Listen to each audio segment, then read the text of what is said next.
I'm carrying Mike's baby. Not tired of just interrupting weddings, a former best friend declares so. Instead of denying it, Mike beamed with a full smile. I'm gonna marry Ellie. Those words caused a stir among the family, except for Hannah and her mother.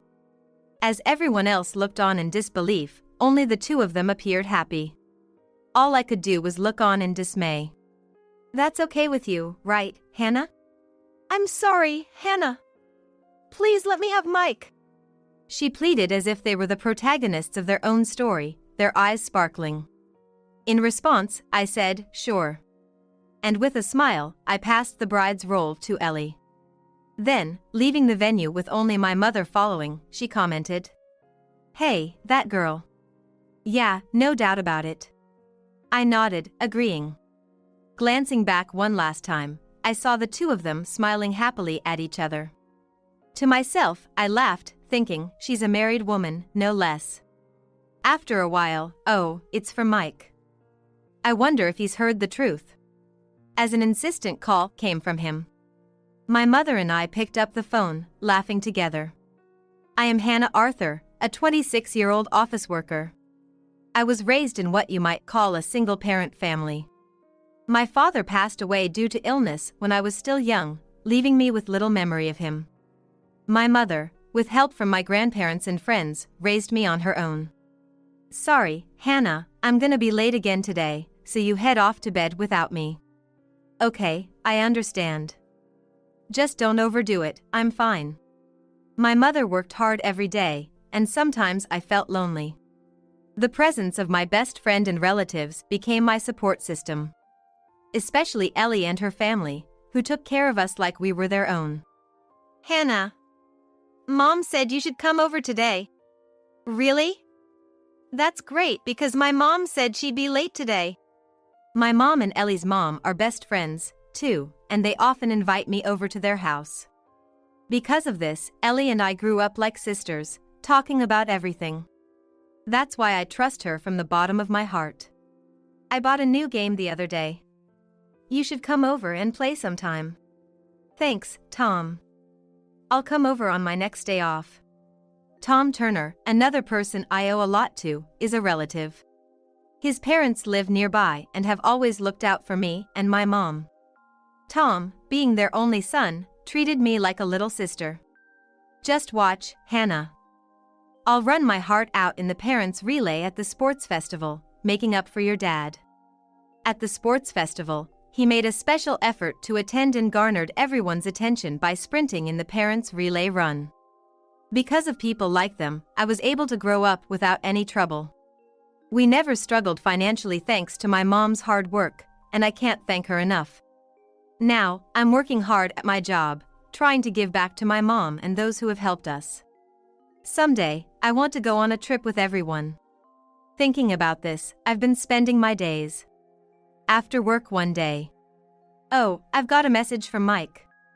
Could it be your boyfriend? Getting in touch after work, you must be loved. Well, yeah. When I checked my smartphone, there was a message from my boyfriend, Mike. Mike and I have been dating since college. Wait, Hannah? Hannah from the same middle school, right? Could it be, Mike? Originally, Mike and I went to the same school up until middle school. But due to my mom's job, we moved away before high school, putting physical distance between us. Then, we reunited in college. Our conversation picked up from there, and after he confessed, we started dating. So, I guess I'll head home early today. Yeah, thanks for your hard work. Even though we started working at different places, we still make plans to meet up after work and have dinner together sometimes. Today was one of those days, with a message from him saying, I finished up early, so I'll come pick you up at your office. Waiting in front of my office for him to arrive, Hannah? I heard someone call out. Turning around, there was Ellie. Ellie? Long time no see. Really, it's been a while. We've both been so busy, haven't had the chance to meet. True to her words, we've both been busy, and haven't seen each other lately. So, it was a happy surprise to run into Ellie like this. While we were catching up with great joy. Sorry to keep you waiting, Hannah. Mike arrived. He called out to me and then turned his gaze to Ellie. Oh. Hi. Both of them looked surprised. Come to think of it, I moved away after middle school, but they went to the same high school. So, their surprise at this unexpected reunion was understandable. Mike came to pick up Hannah, does that mean? Yeah, we're dating. I announced our relationship, and Ellie looked down for a moment. She seemed puzzled, but then she quickly looked up and smiled at us. Is that so? Congratulations! You guys are perfect for each other, she said with a smile, unchanged from the past. Comforted by her familiar demeanor, I smiled back and said, thanks. It'd be nice to go out for drinks together sometime when we have the chance. Nodding at her suggestion, we promised to meet up again and then went our separate ways. Walking and discussing where to eat dinner together. Ellie really hasn't changed a bit. I found myself thinking of her again at his remark. Indeed, she's as beautiful as ever. Ellie has always been popular because of her glamorous appearance, and just now, there were guys sneakily glancing at her. However, I'd rather you not talk about her like that in front of me. Sorry. That was thoughtless of me. When I honestly shared how I felt, Mike apologized with a laugh. Then, we switched back to more pleasant topics. At that moment, I was oblivious, not understanding why Ellie had looked down. After a while. Oh. What's wrong? Did you and your boyfriend have a fight? It's not like that, but I felt something was off with Mike. We used to go on dates every weekend, but sorry, work's been crazy. I can't make it to our date today, he's been canceling on me lately. Even dinners after work, which we used to have together daily, have now dwindled to about once a week. His puzzling behavior made me wonder if he was cheating. I can't believe Mike would do something like that, but I'm worried. I murmured, sighing deeply. That's when I got a message from Ellie. How about we catch up over tea, just the two of us? The message read, and I thought it was perfect timing to meet. It's a good opportunity to talk to Ellie about it. I didn't want to keep it to myself, and since Ellie had invited me out, I decided to confide in her. Well, it's understandable to feel anxious, but Mike's young, maybe it's natural for work to come first? I guess so, but Ellie seemed to think there was no need to worry. Seeing her like that, I started to think maybe I was overreacting. Why not wait and see a little longer? I nodded at her advice. I've always followed Ellie's advice since we were young. So, I decided to do as she suggested this time, too. We caught up on each other's recent news and promised to meet again, this time with our families. Oh. It's from Mike. On my way back, I got a message from Mike asking, "Can you meet now?" I immediately replied, "I can meet," and headed to him. And then, we ended up having dinner at a restaurant he had unusually reserved. Hannah, will you marry me? I'm so happy. Yes, I will. During that meal, I was proposed to by Mike. It turns out the reason we hadn't been meeting recently was because he was preparing this surprise. I felt ashamed for suspecting him of cheating while joyously looking at the engagement ring he gave me. I'm glad I talked to Ellie. At that moment, Mike let slip such words. Surprised to hear Ellie's name, I asked what he meant. Actually, I've been getting advice from Ellie. Apparently, Mike had been consulting with Ellie without my knowledge. Maybe that's why Ellie told me to wait and see. So, after I got home, I called her to thank her. And then, he proposed. Congratulations. Doing as I said was the right choice, wasn't it? It really was. Thanks to you, Ellie. As I agreed with Ellie's words, she suddenly fell silent. Just as I was about to ask what was wrong. I hope you'll be happy. What? Ellie said that. While I was confused by her words, she hung up. So I could not ask for clarification. It almost feels like she's saying I won't be happy. I murmured, shaking my head. It must be my imagination. Deciding not to dwell on it any further, I thought, I'll have plenty to keep me busy from now on. Then, I spent my days busily moving around, preparing for the wedding and visiting both families between work. As a result, I didn't have another chance to meet Ellie and never learned the true meaning behind her words. One day, I was called by my mother and decided to visit my childhood home.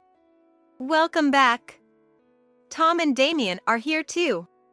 Oh, that's nice. It's been a while since I've seen both of them. In the living room were Tom and his son Damien. It had been a while since I last saw Damien, and I wondered if he remembered me. Hannah. He came running up to me with a smile and hugged me. In fact, due to various circumstances, there was a time when I had taken care of him. Therefore, he was quite fond of me. Damien, I need to have an important talk with Hannah, so please go play in the other room. Amen. Damien reluctantly left, prompted by Tom. And my mother took him to another room. What's this important talk about? I asked, and Tom's expression turned serious. It's hard to say, but actually. He then shared a certain truth with me. I was shocked and at first, couldn't believe what I was hearing. But gradually, anger started to bubble up inside me. So, I have a proposal. I nodded to his suggestion. Flashing through my mind were Mike, who had proposed to me, and Ellie, who had been happy about our marriage. I'll never forgive them. I found myself muttering those words. Time passed, and the day of the wedding arrived. You look so beautiful, Hannah. Thank you, Mom. My mother, as well as Mike's parents, my in-laws, had been looking forward to this day. My mother-in-law, who has known me since I was young, was especially emotional. Thank you for marrying my son, she said, tears of joy in her eyes. You look beautiful, Hannah. Thank you. Mike complimented me, and I smiled in response. The ceremony was supposed to proceed without a hitch. Hold on a moment. The quiet ceremony was interrupted by Ellie, dressed as a bride. Her stomach was slightly enlarged, showing she was pregnant. Ellie? What's going on? Mike, surprised by her sudden appearance. Meanwhile, I looked at her calmly. What's happening, Ellie? I'm sorry, Hannah, but Mike is going to marry me. Saying so, she caressed her stomach. I'm carrying Mike's baby. Not content with just crashing the wedding, my former best friend made such a declaration. To that, Mike didn't deny but instead beamed with a full smile. It really is my child. Then, I am. Those words alone were unbelievable. He then dropped a bombshell. I'm going to marry Ellie.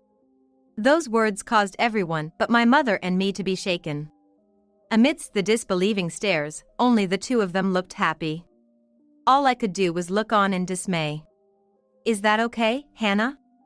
I'm sorry, Hannah. Please let me have Mike. As if they thought they were the protagonists of their own story, they looked at me with sparkling eyes. In response, I said, Sure. With a smile, I passed on the role of bride to Ellie. And then, leaving the venue, only my mother followed me. Hey, that girl. Yeah, no doubt about it. I nodded in agreement with my mom's words. Glancing back one last time, I saw the two of them smiling happily at each other. At that sight, I couldn't help but laugh to myself, thinking, she's a married woman, and yet. Those two are about to descend into hell. Both of you, good job today. Tom said as we were leaving the venue. I shared with him that everything had gone as expected. Then, I'll make my entrance as planned. Please take care of Damien. He said before leaving Damien with us and entering the venue. Let's go to the store, Damien. Yeah. We watched Tom, radiating anger, and proceeded to a nearby store as planned. The store had a kid's space where Damien played happily while my mom and I discussed what would happen next. Shortly after, oh, it's from Mike. I wonder if he's heard the truth. Mike was frantically calling. My mom and I picked up the phone, laughing. What's going on? What the heck is this all about? Don't yell all of a sudden. Explain first, please. As I spoke, Mike stuttered out an explanation. Apparently, he tried to switch the bride to Ellie and continue the wedding.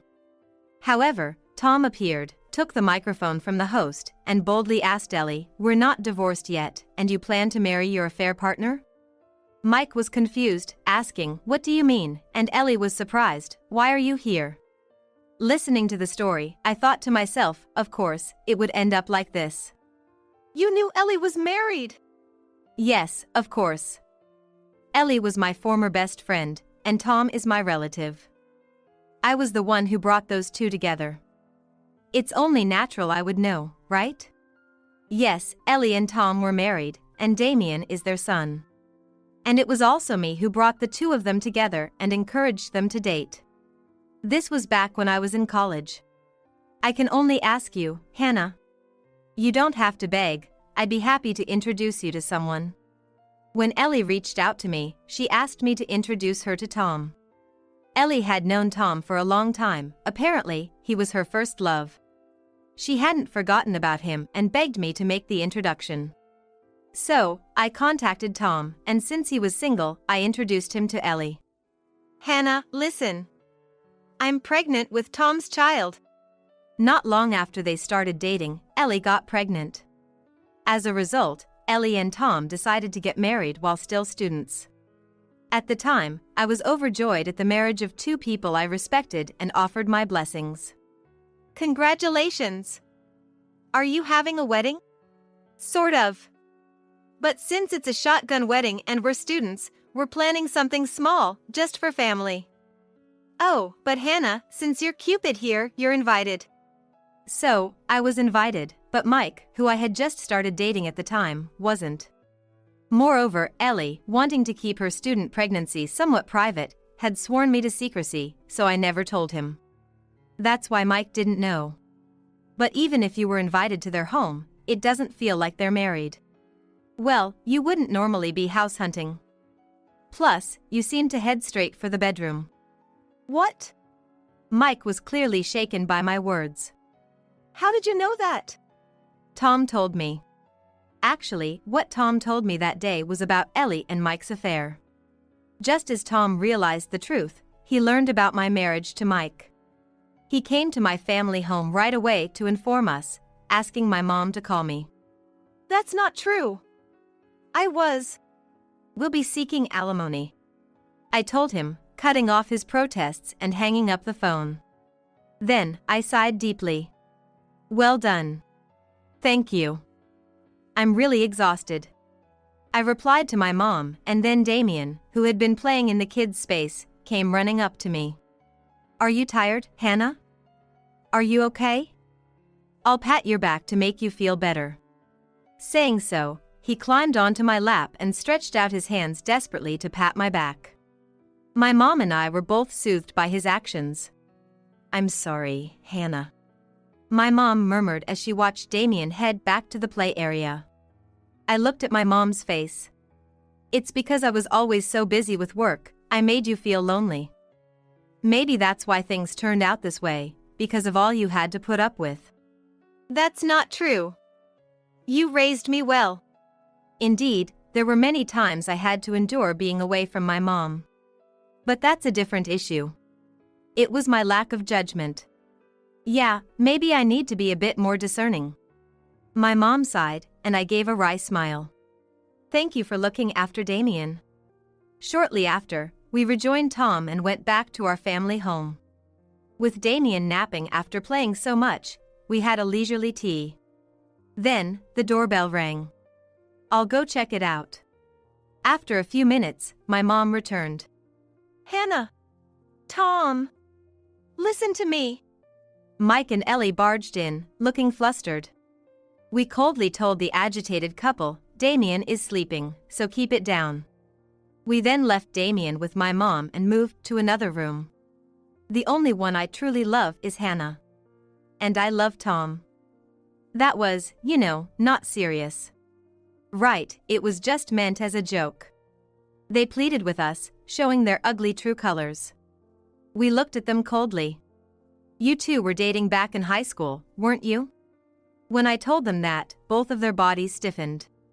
Right after hearing the truth from Tom, I contacted another friend who had attended the wedding and had gone to the same high school. I heard you two were quite affectionate in front of everyone at school. Do you even have a sense of shame? I said, making them hang their heads. The two of them, who dated in high school, had a big fight right before graduation over their future colleges. Ellie wanted Mike to choose a lower-ranking university to be with her, to which Mike said, "That's absolutely impossible," prioritizing himself. And so, they broke up after the fight. Later on, Mike met me, and Ellie met Tom. Hearing that story made me remember something. Ellie and I had grown up like sisters, sharing everything. Even the boyfriends we had in middle school. When I told her about a boy who asked me out and how we started dating smoothly. A few days later, that boy dumped me and became your boyfriend. That's, well. And it's always been your whims that were prioritized, hasn't it? Being together meant clashing opinions at times. However, it was always me who gave in, so her whims, not my opinions, were what mattered. I never minded, so I didn't think much of it. But apparently, to others, Ellie appeared as a selfish girl. And then, behind my back, you called me a poor kid from a single-parent family. Is that true? I asked, and Ellie looked away. It seemed unable to come up with an excuse. It's not just Ellie. Mike, you also looked down on me, didn't you? That's, well. Mike appeared kind on the surface. However, there were odd things about him. Where to go, what to eat, his opinion always came first. Moreover, I was the one making all the reservations. And yet, whenever there's a problem, it's all my fault. I had managed to deal with it without feeling particularly troubled, so I had let it go. As I spoke matter-of-factly, the two turned pale. I'm truly sorry. I'll change for sure, please forgive me, Mike said, prostrating himself. Ellie followed suit, also getting down on her knees. Seeing the two of them like this, I sighed. I must have been taken for granted. Now I understand. Neither of them is truly remorseful. They're just trying to appeal to us to avoid paying damages, hoping we'll somehow forgive them. I'm breaking off the engagement with Mike. So, go ahead and get married without worry, I told them, causing both to turn pale and tremble. Then, Tom stepped forward. Damien isn't my child, is he? At those words, Ellie's body jerked in shock. Despite her glamorous appearance, Ellie had a reputation for being pure and innocent. She used that to her advantage, hopping from one man to another. And Damien was also one of those men's child, not related to Tom by blood. After learning about your affair, I did a DNA test. The results denied any parental relationship between me and Damien. When I confronted you about it, you ran away, which was quite troublesome. Driven by anger, Tom confronted Ellie, which resulted in her fleeing. Following his confrontation, Ellie fled and has been avoiding Tom ever since, refusing to discuss the matter. And that's what led to the incident at the wedding. As for that pregnancy, I'm not even sure if it's real. The pregnancy is real, Ellie hastily claimed. Well, I guess so. The camera caught you saying, I'm pregnant, what should we do? Tom's mention of camera made them go beyond pale to white-faced. In fact, Tom's house is equipped with surveillance cameras. However, they were only regularly checked when Damien was younger. Now, they just record without much review. When I checked them after a long time, I found the affair recorded. Ellie had discussed her pregnancy and crashing the wedding on camera. Thus, we were able to plan our strategy in advance. The two trembled violently at Tom's words. Then, Tom handed Ellie the divorce papers. I'm divorcing you. I'll take custody of Damien, and of course, I'll be demanding alimony. I'll also be claiming compensation for breaking off the engagement, I announced following Tom. Despite their pleas for us to reconsider, both of us refused. Go ahead and get married without any worries. You'll never find happiness anyway. But enough now. Just then, my mom burst into the room with force. "I won't forgive anyone who hurts my precious daughter. Get out of here now." Overwhelmed by my mom's intensity, the two scurried away. Watching them leave, we burst into laughter. What a pathetic sight. Really. After a good laugh, I turned back to Tom. "What will you do now, Tom?" "I guess I'll have to move out. I don't want to stay in that place, so I'm planning to live in a monthly rental for a while," Tom said with a troubled smile. Though everything went according to plan, there wasn't enough time. So they couldn't arrange a new place to live. His parents had passed away a few years ago, and since the family home was sold, someone else lives there now. "Oh, then you should come stay here," my mom suggested out of the blue. Surprised, we all turned to look at her. Damien is fond of both me and Hannah. So, why not live here together? Hannah, you're about to start remote work, aren't you? At my mom's words, I nodded. Indeed, my company was introducing remote work, and I was scheduled to work from home after my holiday. You wouldn't want to stay in a house with that man, right? At that, I nodded again. Indeed, it would be more efficient for both me and Tom to live in this house. We looked at each other, and then bowed our heads to my mom, thanking her for taking us in. Dad? What's happening? Damien, rubbing his sleepy eyes, came waking up. He tilted his head at us, bowing to my mom. Damien, from today, we're going to live in this house. With Hannah and Grandma? Yes, together. At Tom's words, Damien beamed with a smile. By the way, Damien calls my mom Grandma. He's that fond of her. Please take care of us, Damien. Yeah. Despite the hardships, Damien's smile made it all seem worthwhile. After that, we moved out of our respective homes and into my family home. I was held back by Mike and Tom by Ellie, but we both ignored them. "Hannah, we're best friends, right? I've always been there for you." Ellie called me, crying and pleading. The old me might have felt sorry for her. But not anymore. "I don't consider you my best friend anymore. And it wasn't you who took care of me, it was your mother." With that, I hung up. Cuteness leads to 100-fold hatred, exactly right. The more I had trusted her before, the more insignificant she became the moment she betrayed me. Now, it's time for her to atone. Thinking so, I blocked Ellie's contact. Later, I received apologies from Ellie's mother and my in-laws. The two of them were thoroughly reprimanded by their parents. I've made sure to spread the word about this incident. My mom runs a business. She had shared the story with her clients. As a result, it seems both were fired from their jobs. They're probably struggling quite a bit after being sued for damages by us. Yeah, Ellie did work, but she was never good at her job. Ellie had tried to claim custody, but after accumulating debt and being disowned by her parents, I prefer Dad over Mom. Because Mom never pays attention to me, Damien's words led to Tom being granted custody. In reality, Ellie had been neglecting Damien. "Hannah, when you were a child, we took care of you so much.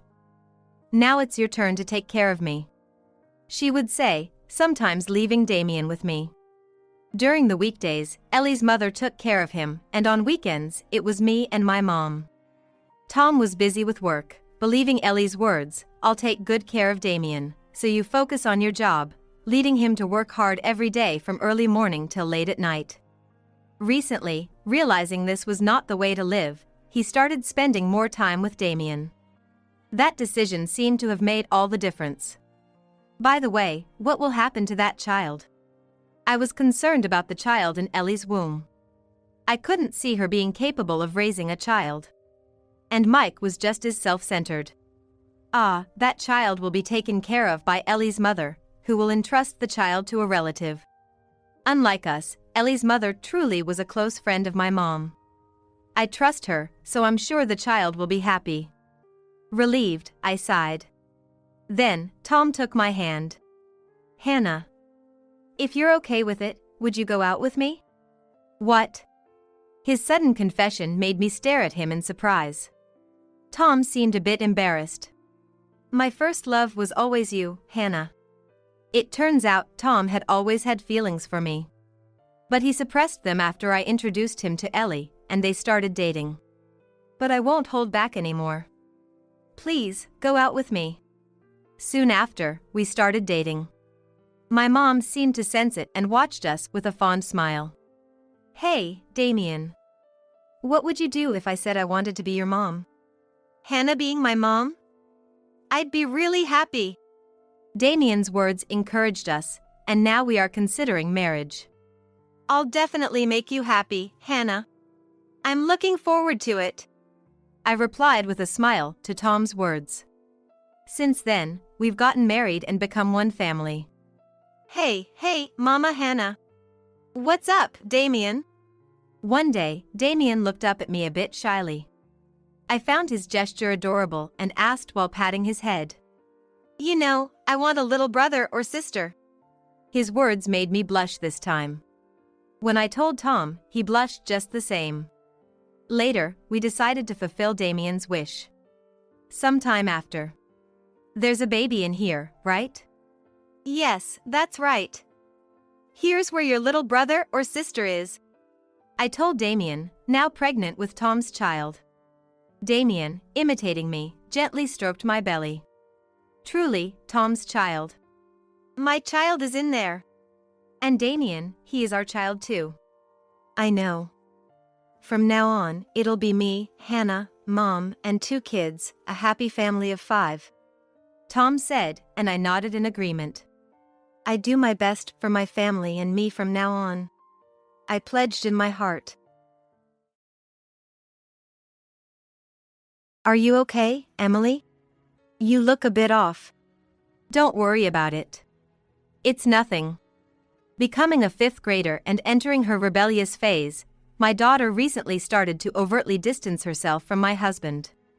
He seemed displeased with this situation, but it's just a phase.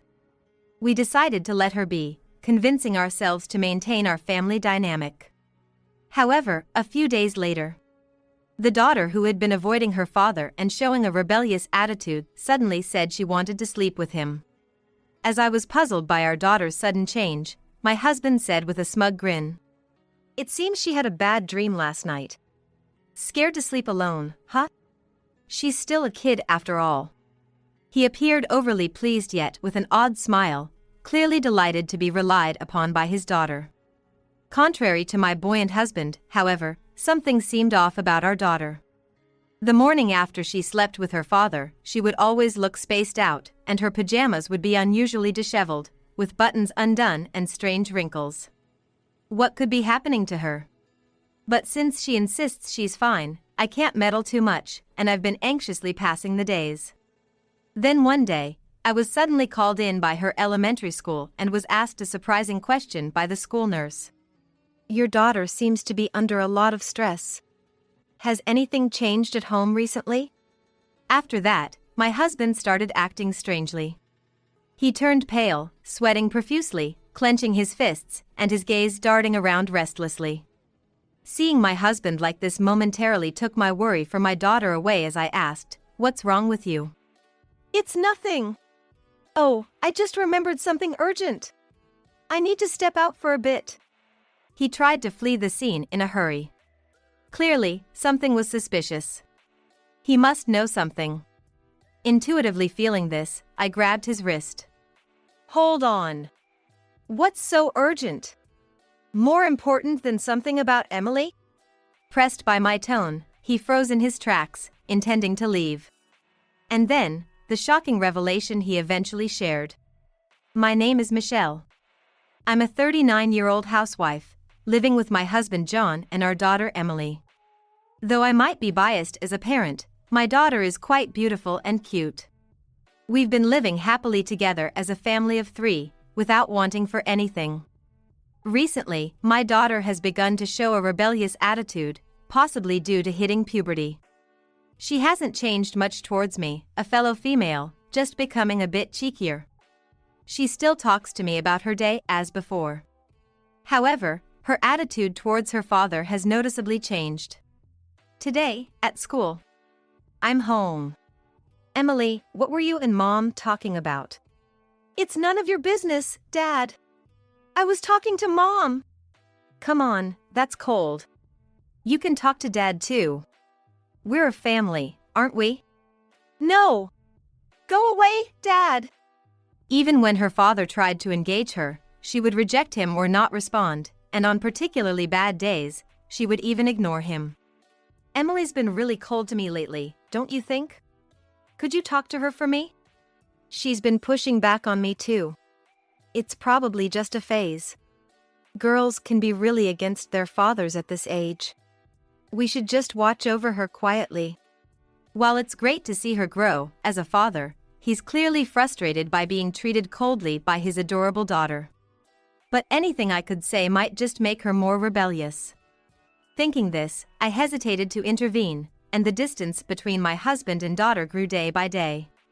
Then, on a certain holiday, when I returned home from grocery shopping for dinner, the atmosphere between my husband and daughter in the living room was more tense than usual. I'm home. What's going on with you two? It's nothing. My daughter muttered sulkily, looking down, while my husband also remained silent, awkwardly turning away. Surely, he must have pestered her as usual and spoiled her mood. Thinking it best not to meddle clumsily, I simply replied, "Really?" and headed to the kitchen to put away the groceries in the fridge. After all, they are family, even if things are a bit strained. I figured their relationship hadn't deteriorated to the point where they couldn't talk it out, and somehow, they'd make up on their own. But, observing from the kitchen for a while, my expectations were way off. Emily went back to her room without saying anything further. Surprised by her behavior, which was unlike her, I confronted John. Hey, what happened? It's not like Emily to act that way. But John, as usual, avoided my gaze. I don't know. She just got in a mood on her own. Even so, her behavior was unusually off. Emily doesn't usually retreat to her room without saying anything. There must be something between her and John that they're hiding. Are you sure there's nothing you're aware of? Almost certain John had done something. I pressed him further, but all I got was a persistent "I don't know" no matter how many times I asked. Reluctant to question Emily about what was going on, I grew increasingly anxious about the uneasy atmosphere at home. However, the next day, I witnessed something even more perplexing. Somehow, John and Emily ended up sleeping in the same bed. Originally, John and I shared a room, and Emily had her own, but since that day, there were occasional mornings I'd find Emily in John's bed. I wondered what had gotten into Emily after all her avoidance. As I puzzled over Emily's sudden change to John, with a smug grin, said, "Seems like she had a nightmare last night. She crawled into my bed saying she wanted to sleep together." Oh, still such a child. John, proud yet with a somewhat unsettling smile, seemed overjoyed to be needed by Emily. But, contrary to my elated husband, something was off with Emily. Since then, Emily started sleeping with John every few days, and on those mornings, she always seemed out of it. Moreover, her pajamas were disheveled, with buttons undone and strange wrinkles. Emily used to be the type to wake up bright and early, but now she seemed dazed and somehow pained. What on earth was going on? "Emily, are you okay? You seem off on the mornings you sleep in Dad's bed." When I expressed my concern, Emily forced a clumsy smile and said, "I'm fine. Don't worry about it. It's nothing."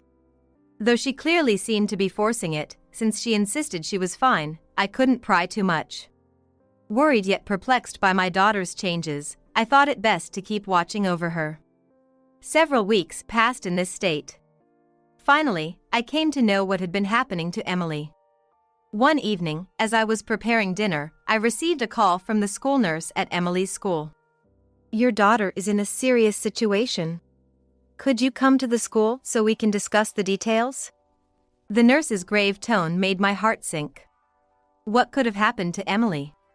Had she been seriously injured? Was she all right? Driven by anxiety, I rushed to the elementary school. Upon arrival, I was shown to a reception room, and soon after, the nurse who had called me came in. Looking around anxiously for Emily and not seeing her, the nurse said, "Please, calm down. I'm sorry for calling you out of the blue. Your daughter is currently sleeping in the infirmary. It seemed like she was under a lot of stress, so we wanted to ask about her situation at home." Stress? What do you mean? The words from the nurse were so unexpected, I had to ask again. The nurse explained patiently. It seems Emily had gone to the infirmary to change because a button on her uniform had popped off while getting ready for gym class. When she took off her clothes, the nurse discovered she had a widespread case of shingles on her back. Shingles are often caused by stress or fatigue. That's when the nurse asked her, "Emily, have you been going through something unpleasant? Like, are you pushing yourself too hard on something?" At that point, Emily suddenly started crying. Crying uncontrollably as if a dam had broken, the nurse couldn't ask any more and instead contacted me, knowing I'd be aware of the home situation. It doesn't have to be anything major. Have you noticed any changes in Emily's behavior recently? She asked me with a serious expression, looking me straight in the eye. As I recounted my daughter's recent behavior, I responded, "I think she might have entered a rebellious phase. Her attitude towards my husband and me has changed compared to before. I'm not sure to what extent that has stressed her out, though." While recalling recent changes in Emily, I realized something that concerned me. "Oh, I've noticed that Emily seems to have suddenly gained weight. Her food intake hasn't changed, and her snacking is normal, I believe." I had felt that Emily, who was always of a standard build, had suddenly started to look chubbier. However, as I told the school nurse, there hadn't been any significant changes in her eating habits, nor had her snacking increased unusually. Yet, the visible change in her physique over a short period made me suddenly worried that something not good might be happening to her. While I had noticed and been concerned about her change in physique, I hadn't at all noticed that she had developed shingles. I had experienced this disease myself once before, and it was quite painful. The guilt of not noticing my daughter's discomfort weighed on me. As I was led to the infirmary and then took her home. Emily seemed a bit better after resting in the infirmary, not looking too pale. However, she kept a gloomy expression, looking down the entire time, and wouldn't even look me in the eye properly. Unable to say anything to her, we returned home in silence. Upon arriving home, my husband, John, had already finished work and was back. "Hey, welcome back," he said, turning towards us from the sofa, his demeanor as usual. But the moment Emily saw John, she made a face as if she'd seen something dreadful and retreated to her room without a word. I felt something was wrong. Emily had avoided John before. But she had never shown such blatant aversion and disgust. Could it be that John was the cause of Emily's stress? Contrary to my deep concerns, John casually asked, "You're back late. Anything happen?" His tone didn't seem worried about Emily, just making conversation. Feeling a bit irritated with him, I simply responded, "Actually, I was called by Emily's school nurse this afternoon and went to pick her up." I then explained everything that happened today, about the widespread shingles on Emily's body, how she started crying when I tried to ask her about it, making it impossible to continue, and how she seemed to have gained weight recently. My concern for Emily grew as I spoke, and my gaze gradually fell. "The nurse thinks she might be dealing with some significant stress. Do you have any idea what it could be about?" Hoping John might know something I hadn't noticed, I looked up at him only to be shocked by his appearance. He had gone pale, was sweating profusely, and clenching his fists. His reaction made me momentarily forget my worries for Emily. "What's wrong? Are you okay? You suddenly look so pale." "It's nothing. Oh, I just remembered I have an urgent errand, gotta step out for a bit," John stammered, attempting to flee the living room. His panic struck me as suspicious the moment I mentioned Emily. His panic was so extreme that it only heightened my suspicions and sense of unease. Feeling a surge of suspicion, I instinctively grabbed his wrist as he tried to leave. "Wait a minute. What errand could possibly be more important than Emily suffering like this? Overwhelmed by my tone, John froze. Fear evident in his eyes, confirming my suspicion that he knew something. Just as I was about to press him further, Emily burst into the living room. Her face distorted with anger and tears streaming down her face. I hated sleeping in the same bed as Dad. But he said if I didn't, he would do something terrible to you, Mom, so I couldn't refuse. I tried to bear it, but then my body started itching and hurting so much. Through her sobs, Emily desperately shared her ordeal.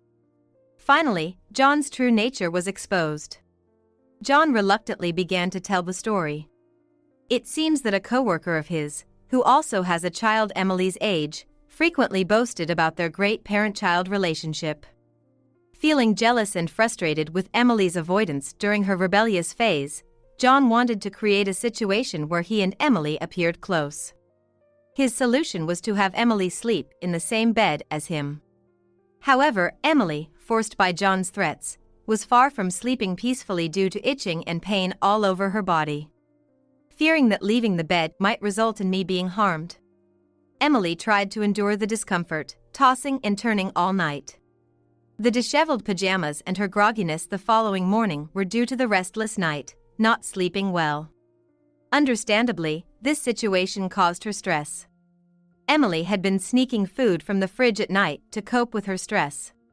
Her recent weight gain was also due to John's actions. I thought if I just endured it, Mom wouldn't have to suffer, but the itchiness got worse. I was sleepy and irritable. I didn't know what to do anymore. Moved by her distress, I hugged her tightly.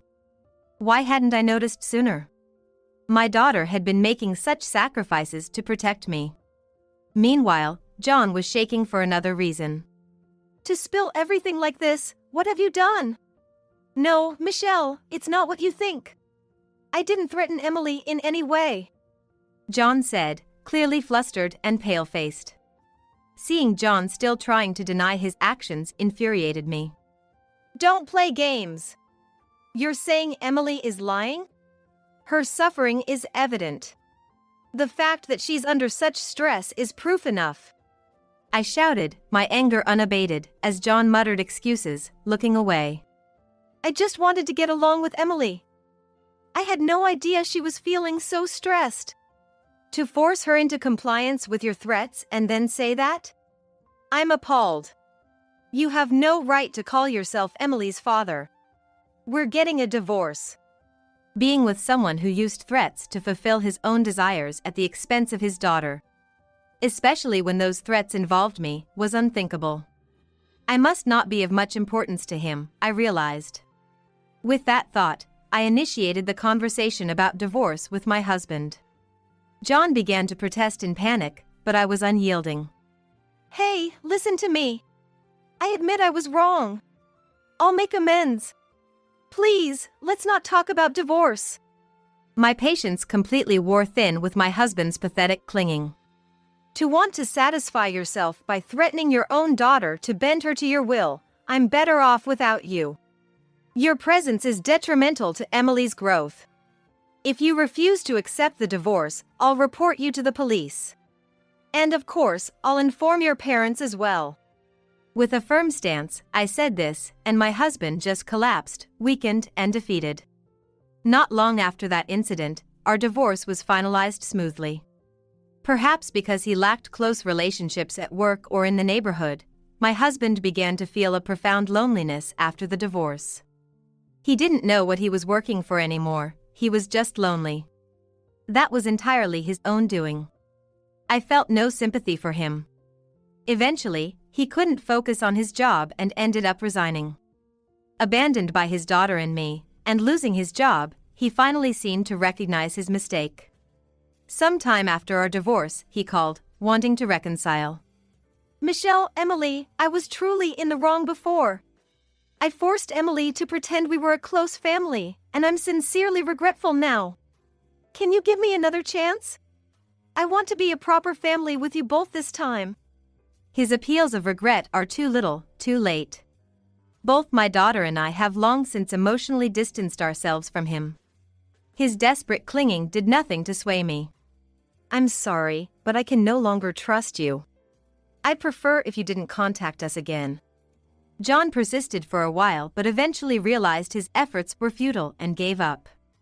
With a voice filled with resignation, he bid farewell and the call ended. After the divorce, Emily and I moved to my parents' house. Located in a quiet countryside, hours away from where John and I lived. Whether it was the physical distance from John or the severance of parental ties, Emily's condition gradually improved. Her shingles healed, her weight normalized, and she began to sleep soundly, smiling and enjoying her days. In a tranquil environment, free from any threats, we began a new life of peace and well-being. Mary? A high-pitched voice reached my ears. No way. Oh, that's it. Long time no see, Mary. A man and a woman, waving their hands as they approached us while we were shopping. It was my sister Maya and my former fiance Mike. Maya, why are you here? Oh, did I not tell you?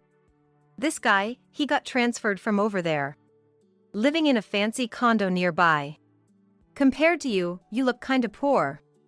While saying this, Maya looked my husband Neil up and down. From Maya's perspective, Neil, in his work clothes, might indeed seem that way. However, speaking of that condo, are you talking about that one in the mall and in front of the station? Oh, that is mine, actually. Nonchalantly, as if it was the most natural thing in the world, Neil said. What did you just say? Well, if you're talking about a condo around here, that's the only one, right? Then it's mine. What do you mean? Exactly as I said. There was a plan to build on one of the lands we've owned for a long time, and it sold beyond our expectations. Thanks to that, the land value went up and the taxes are a nightmare. After saying this, Neil invited the two to our farm. As soon as we got in the car, he quickly made a phone call home. Hello, Mom? It's me. Yeah, I've finally caught a big one, so it's time to execute the plan. Apparently, something was happening without my knowledge. My name is Mary. I'm a stay-at-home mom with 2 kids, married to Neil, who is 4 years my senior. Currently, I'm happily living with my family on a farm. However, my life before marrying my current husband was always about losing something. I was born in the middle of 3 sisters. My sister Maya has been cute since she was little, skilled with her hands, and quick-witted, the pride of our parents. Without much effort, she always had good grades and was the star in elementary and middle school. On the other hand, I had a plain face, very unlike Maya. And my grades were average. My mom always used to tell me, "You're so plain and unremarkable, there's no joy in dressing you up." She would then proceed to unconditionally buy new clothes for Maya alone, as much as she requested. Since I wasn't developing as well, I was always given Maya's hand-me-downs. I often heard from my classmates how flashy or ill-fitting my clothes were. I was frequently asked, "Why are you wearing something that doesn't suit you?" But I disliked saying it was all I had. Probably, my friends were told something by their parents because eventually they stopped commenting. As for studies, my dad often sighed and said to me, "Why don't you try to follow in your sister's footsteps a bit more with your studies?" Despite his words, from around upper elementary school, I wasn't just doing my homework but also thoroughly preparing and reviewing lessons. I was well aware of my limitations, which is why I tried to do what I could properly. Yet, that didn't mean I could get good grades right away. I grew up sighing a lot, and then it was time to think about further education. "You're only going up to high school," my dad declared flatly. Why? "Because Maya wants to go to a university in New York. You don't have great grades anyway, so it should be fine." The age difference between us was a problem. The expenses for both of us would come almost the same time. As a result, Maya went to the private school she wanted, and I ended up in public school all the way. Later, Maya wanted to go to a private university in downtown New York. That's a plane ride away. Not to mention the difference in living costs. Living alone in such a place. It meant that my parents had already decided to cut down on expenses for me. It might have even meant they wanted me to start working soon and contribute to the household. And my youngest sister, for years younger than me, Sally, often silently watched all this happen. Amidst a life filled with sighs, without much I wanted to do, I ended up working at a local agricultural cooperative right after high school graduation. I was basically an office worker. Moreover, it was a rural area, far from any hint of chic. Some parts still carried the vibe of the old era, while oddly enough, others were pretty high-tech. Dealing with people there was monotonous, but it suited me just fine. Maya would probably rather die than live there. Before I knew it, 7 years had flown by, and at the young age of 25, I was already considered a veteran in this workplace where people tended to marry young. That's when I unexpectedly met a man. At a mixer I was invited to by a younger coworker. I met Mike, a salesperson from a client company. We surprisingly hit it off and started dating soon after. Our relationship progressed unbelievably well, and he proposed in less than a year. We were planning to get married 6 months later. But as our wedding plans were advancing, Maya, who was supposed to be working for a company in the city after graduating from college, quit her job and came back home. I just couldn't stand that company anymore. Well, if you say so, it must be true. You must be tired, just take it easy for a while. And so, day after day, my parents gave Maya money to lounge around and took her out, spending their days in what seemed like pure enjoyment. Then, one day, it happened. What, you're getting married? Yes, that's right. I'll have to see what kind of guy he is for myself. With that, Maya smirked. You don't need to do that. Huh? You're saying you won't listen to your sister? Saying that, she grabbed my hair and pulled my cheek hard. In the end, Maya came to the wedding venue for discussions. There were many things to decide, but Mike seemed distracted that day. I had a bad feeling, and a few days later, Maya bluntly told me, Mike is going to be mine. But the wedding is already set, and the venue. As I protested, my parents sided with Maya. Oh, it just has to be Maya instead of you. Exactly, it doesn't change anything between the families, and we haven't sent out the invitations yet. I couldn't grasp what they were saying. Were they planning to use the wedding, for which I also paid half, for Maya and Mike instead? I confronted Mike. With unusual force and intensity. I'm sorry. But I have to take responsibility. It seemed Maya had made advances and he couldn't refuse. I was shocked to learn he was that kind of person, but I was even more unable to forgive Maya. Yet, being unable to forgive didn't mean I could do anything about it at the time. Above all, my parents were blatantly favoring Maya. I was out of options. Then you might as well throw it all away, said my sister, who had recently graduated from a local college. Mary, you don't need to stay here forever. Staying here, you'll just keep having things taken from you. Those words changed something in me. Right, there's no reason I have to stay here. Don't worry about me. I'm managing better than you think, she said, giving me a push. I immediately told my boss about the sudden cancellation of my wedding and discussed resigning. My boss was shocked and listened to the whole story up to that day. Then, instead of resigning, he suggested a transfer. My diligent work and ability to handle various local farmers too well to let go. I gratefully accepted the offer and moved out with just my belongings before their wedding. Living alone and starting at a new workplace, I finally felt like I could breathe freely away from that family. The city I moved to was slightly smaller than my hometown but was still a significant urban area here. Perhaps because I felt more at ease, I started socializing more with colleagues. And then, there was another mixer, but I was done with marriage. However, I went just to keep up appearances. This time, they specifically asked for you, a colleague said. The attendees were heirs to neighboring farms. The situation for farmers' wives seemed to be quite strict. That's where I met Neil, my current husband. I knew him only as a business contact. Encouraged by a colleague, I decided to date him, and Neil turned out to be a fun and generous person. and I visited his family's home several times. Wow, this is amazing. Well, it's pretty normal around here. They owned a vast land, half for livestock and half for crops. The family was large and very generous. They always served fresh and delicious food and were constantly smiling. They subtly asked why I always seemed bewildered by their close-knit family. I'm just surprised to see a family that gets along so well together.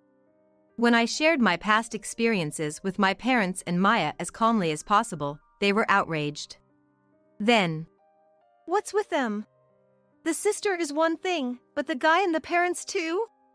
Leaving them was the right choice. Exactly, so come stay with us. I had always felt guilty about being dumped by a man. But this generous family was genuinely angry at the unfairness of my parents, Maya, and Mike. I immediately wondered if the invitation to come to our place was really all right. And somehow, I found myself agreeing without hesitation. Without even having time to wonder if it's okay to be a farmer's wife. When I called my parents to tell them about the marriage. Marrying into a farm? I'm too ashamed to even show my face. They refused to attend the ceremony out of embarrassment. Upon hearing this, my mother-in-law snatched the phone from me and declared, "We don't need anything to do with that family. Mary is going to be our daughter-in-law," with refreshing vigor. "What's with those people? Really, Mary, you don't have to do anything with them anymore. I've been sending them money, but I wonder if they'll say something if I stop." "You were doing that?" My in-laws were a mix of astonishment and anger, nodding in agreement as if they had made a decision.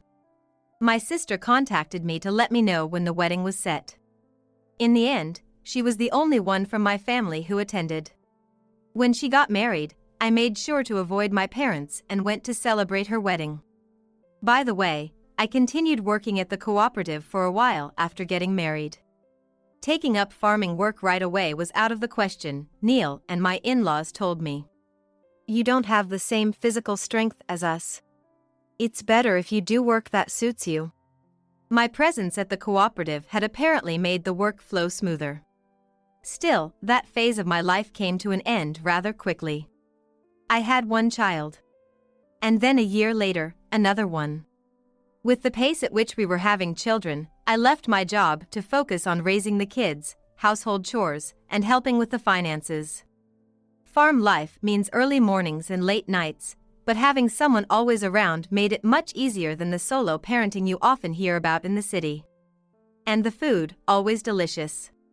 We cooked in large quantities, and everything from the vegetables to the milk was incredibly tasty. The kids ate well and played hard, growing up freely alongside their cousins from Neil's younger brother's family. Neil was something of a leader among the young people in the area, so I started attending their gatherings too. Without being compared to anyone and out of my parents' sight, I finally felt truly happy. Then one day, encouraged by my in-laws, Neil and I went shopping at the mall, just the two of us for the first time in a while. "Really, is that okay?" "We have some things we want you to pick up," they said, probably knowing we rarely got time alone together. Just experiencing this family's kindness was a relief in itself.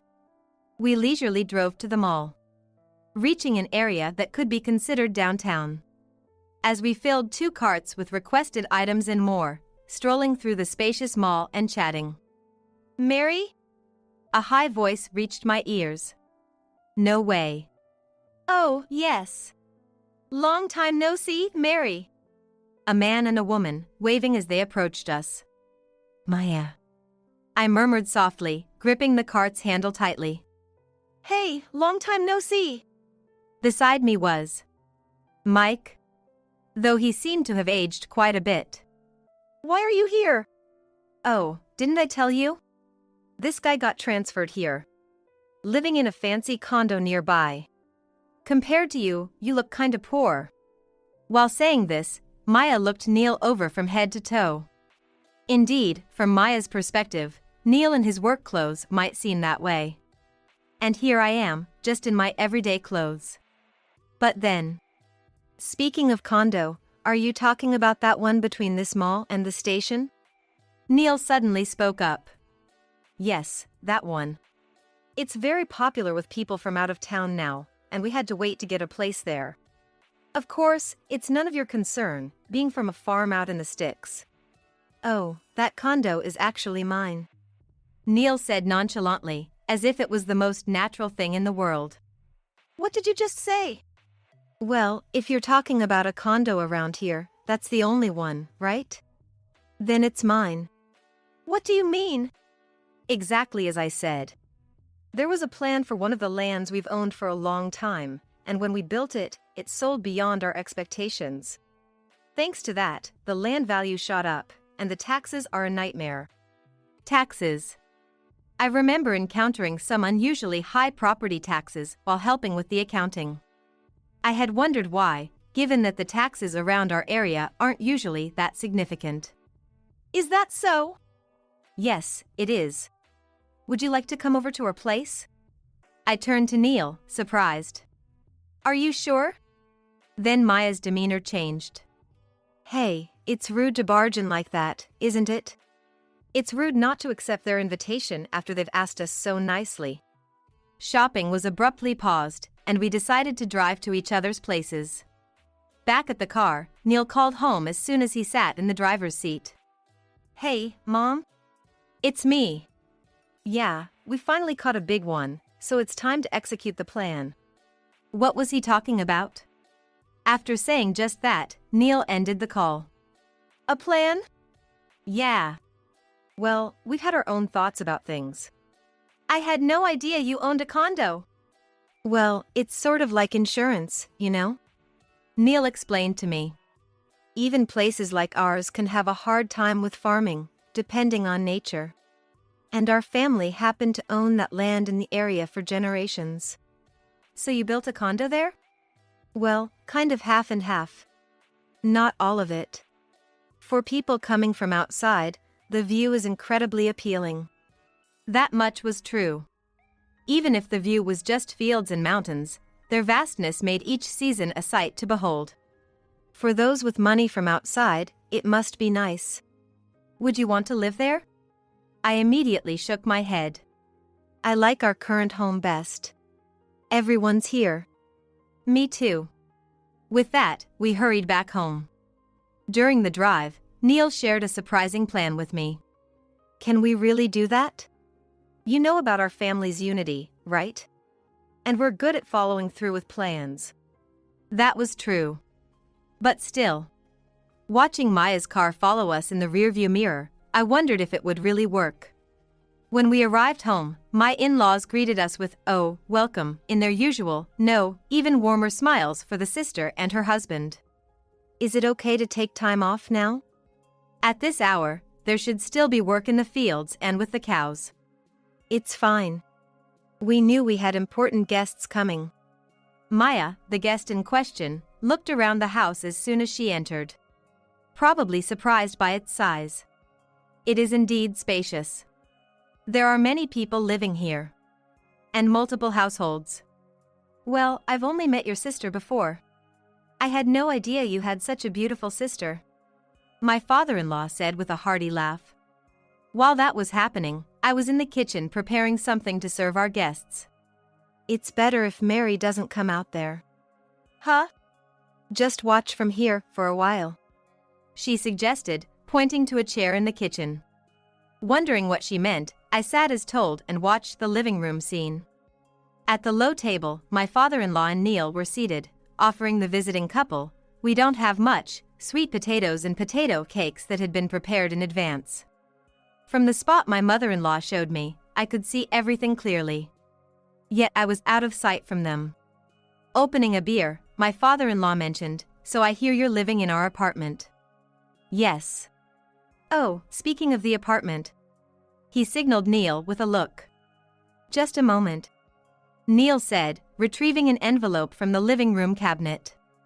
There's something we need to show you, or rather, something for you to see. What would that be?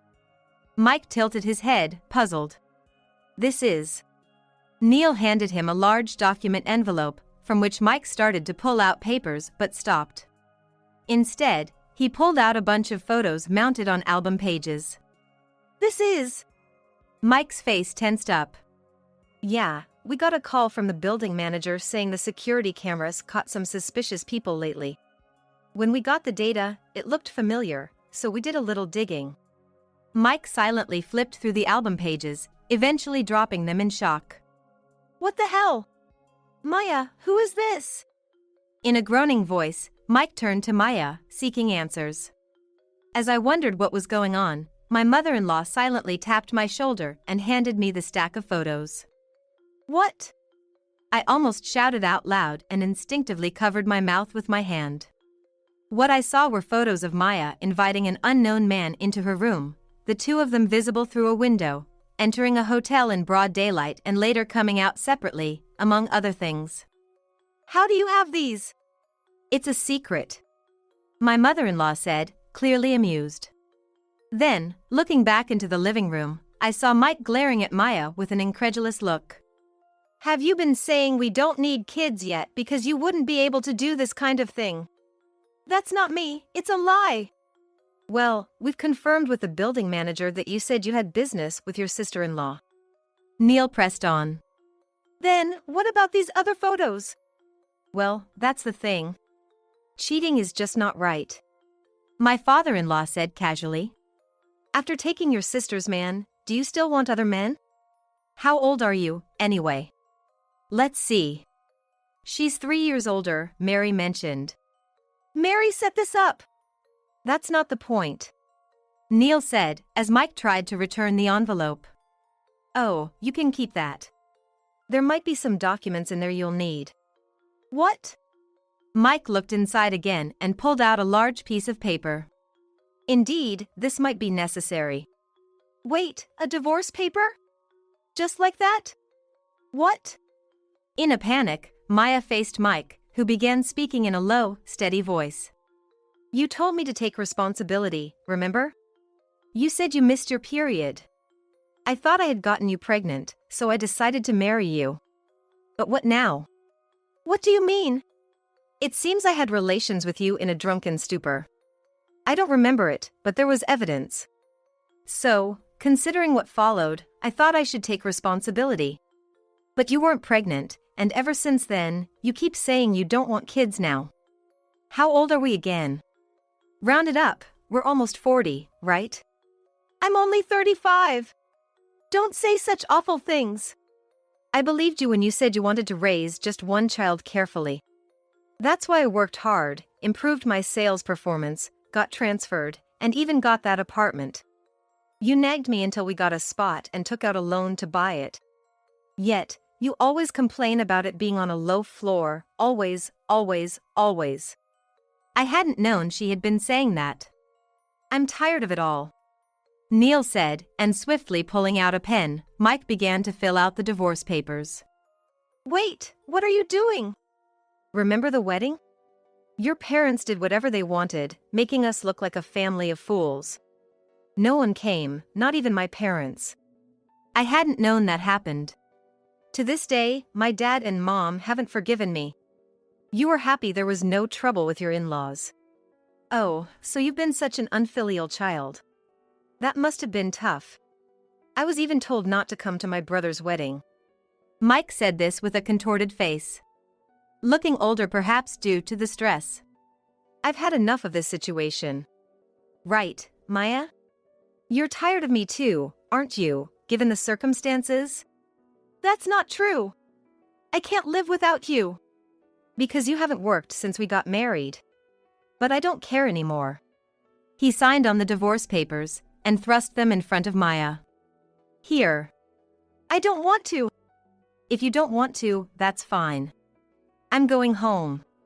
By the way, this envelope is from a detective agency, right? Yes. We thoroughly investigated the safety of the apartment we own.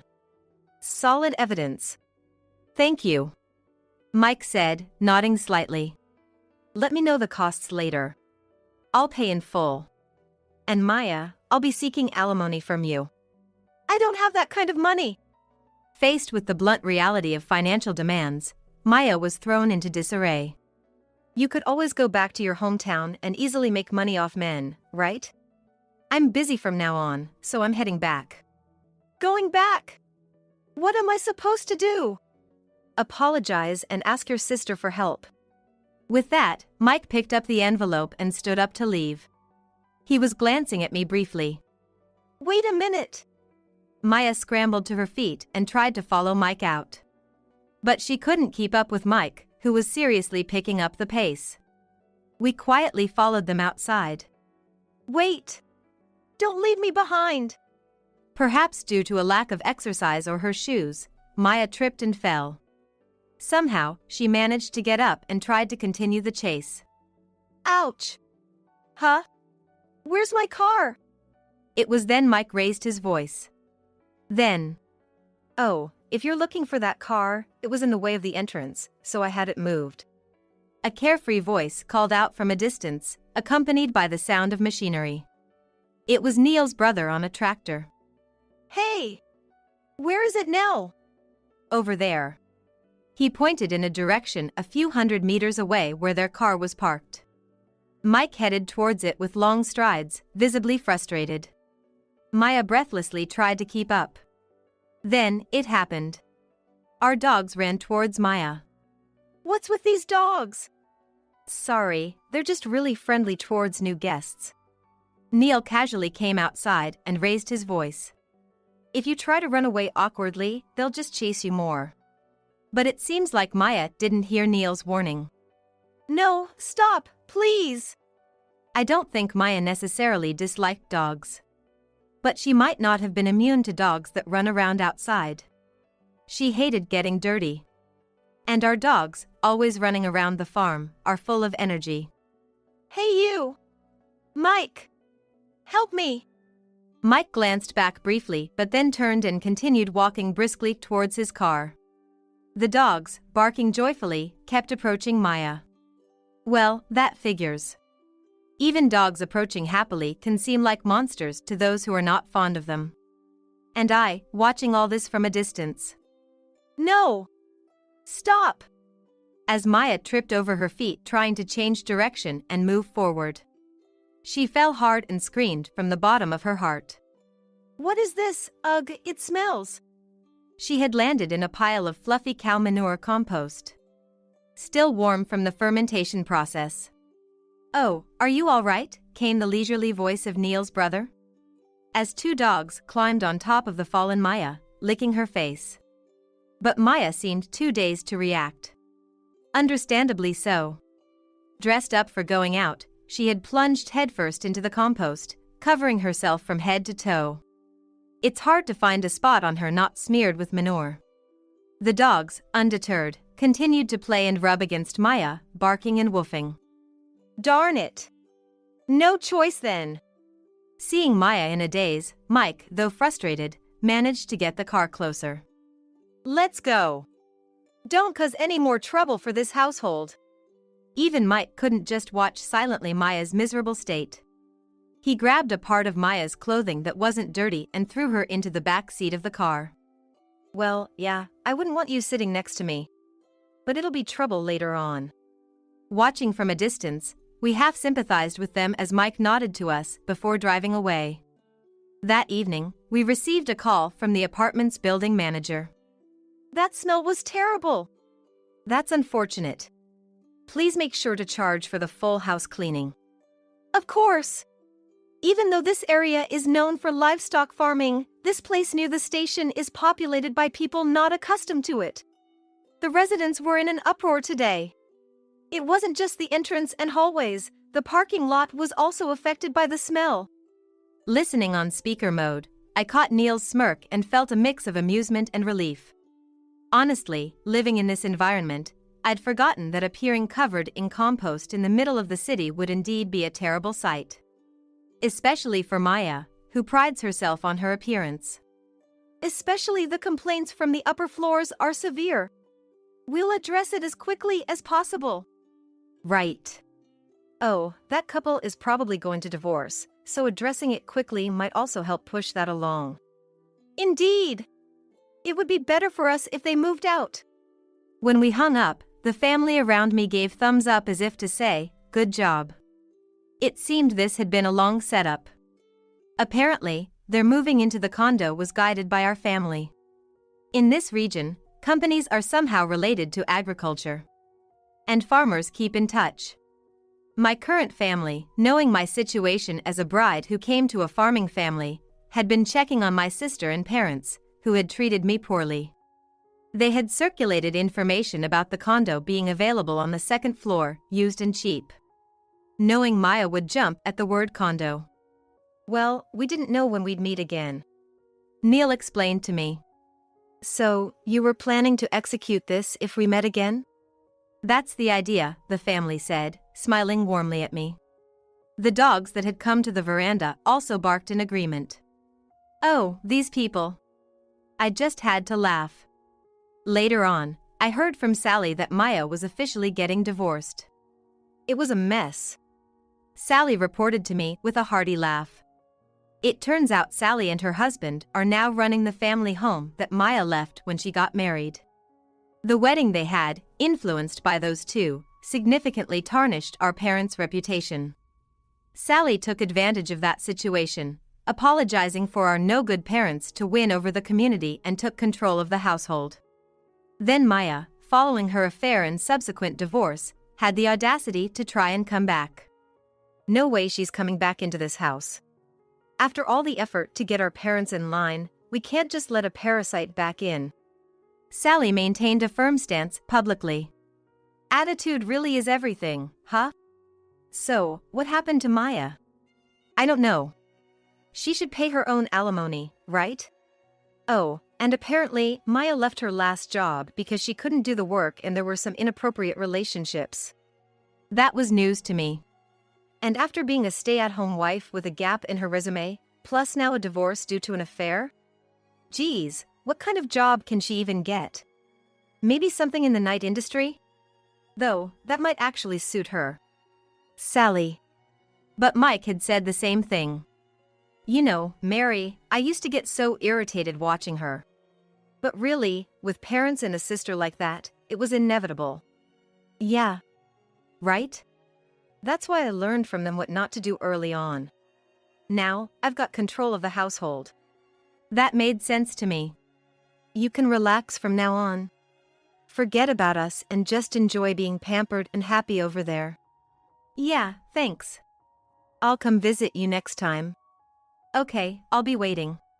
Almost a year later. As promised, though a bit delayed, Sally visited our home. Congratulations on the third child, sis. Yes, since then, I had given birth to a third child. Today was a celebration for that. Thank you. I heard you're expecting your second? Yep. We're stopping at 2, but are you planning to have more? Yeah. Here, kids can grow up without any bias, freely. Indeed, the older kids were taking care of the younger ones, and the younger ones were always looking for something they could do. I was a little worried I might raise them like my parents did. But with this place and this family, I believed we could be happy without those concerns. That's what I thought. I won't let anyone else in the car. Please come by foot, said my son's wife, chuckling as she twirled the car keys around her finger to show me. While organizing the situation in my head, I felt a sense of despair. How long would it take to get to my son and his wife's new home from here? Following my son's job transfer, they decided to move to the countryside, building a house in a modest residential area. Unfortunately, public transportation only goes so far, not reaching close to their new home. Smirking with delight, my son's wife quickly returned to where the others were, leaving me behind. With no other choice, I sighed and took out my smartphone to see how far I could get by bus. It seemed there was a bus from here that could shorten the walking distance. Gathering my spirits, I searched for the bus stop when someone tapped my shoulder, making me turn around. Why? I was surprised by the person behind me and couldn't find the words to continue. My name is Susan. I'm 72 years old this year. Thanks to the environment I grew up in, I'm quite sturdy for my age. Right after graduating, I married into a family that ran a business, and I worked there as well. My job was to deliver goods over the mountain to a store, taking over for my husband, father-in-law, and mother-in-law who worked at the store or did deliveries by car.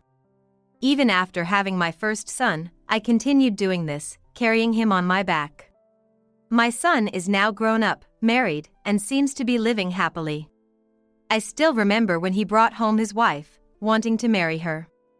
Despite being nervous, I was surprised but agreed since he was so serious. However, it seems she doesn't like me much, going out of her way to bother me when my husband and son aren't looking. Maybe she's annoyed that my son, who is kind-hearted, pays too much attention not just to her but to us as well. Initially, I kept silent for the sake of my son's choice, but lately, her harassment has become unbearable. One Christmas, looking forward to my son and his wife's visit after a long time, I thought she wouldn't dare do anything with my husband and son around.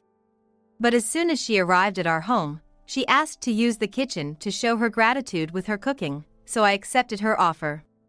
I was quite worried about her, then suddenly she caused a disaster with an exploding microwave.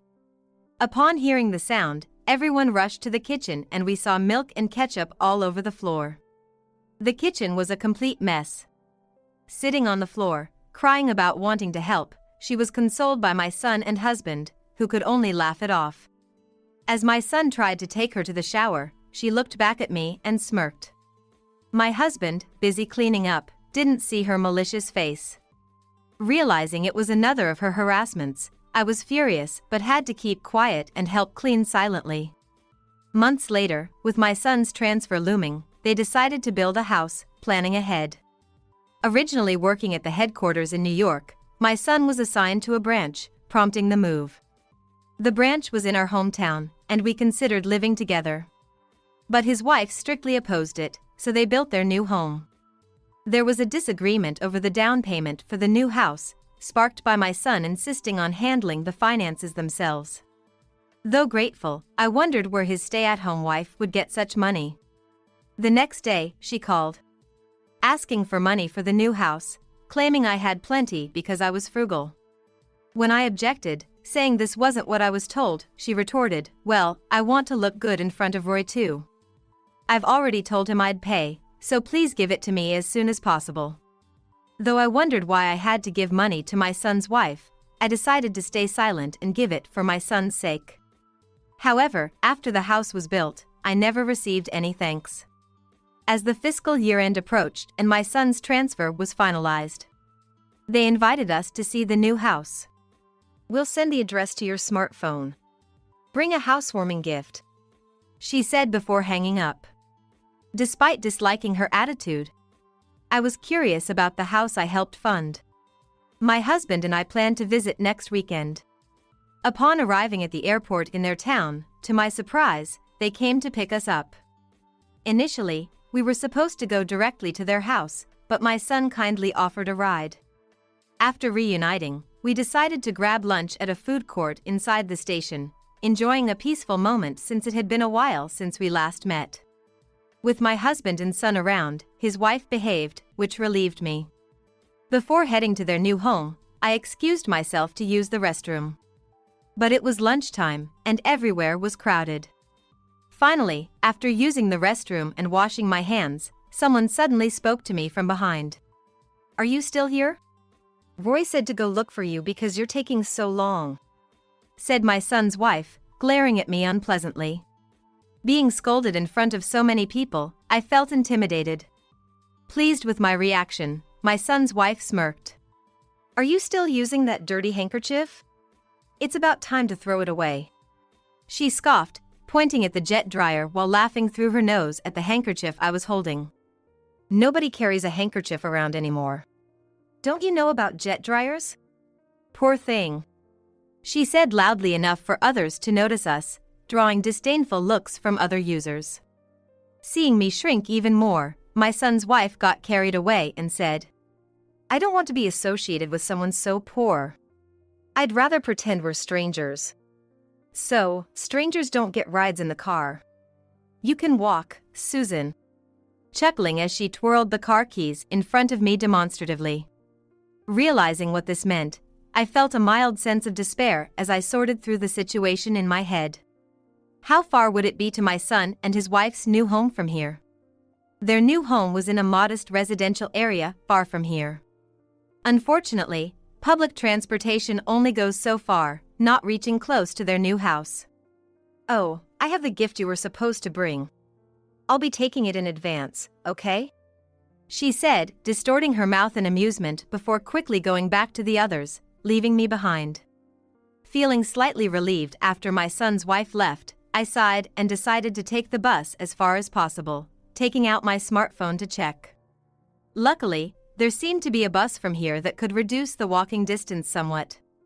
Regaining my composure, I looked for the bus stop when someone tapped my shoulder, making me turn around. Why?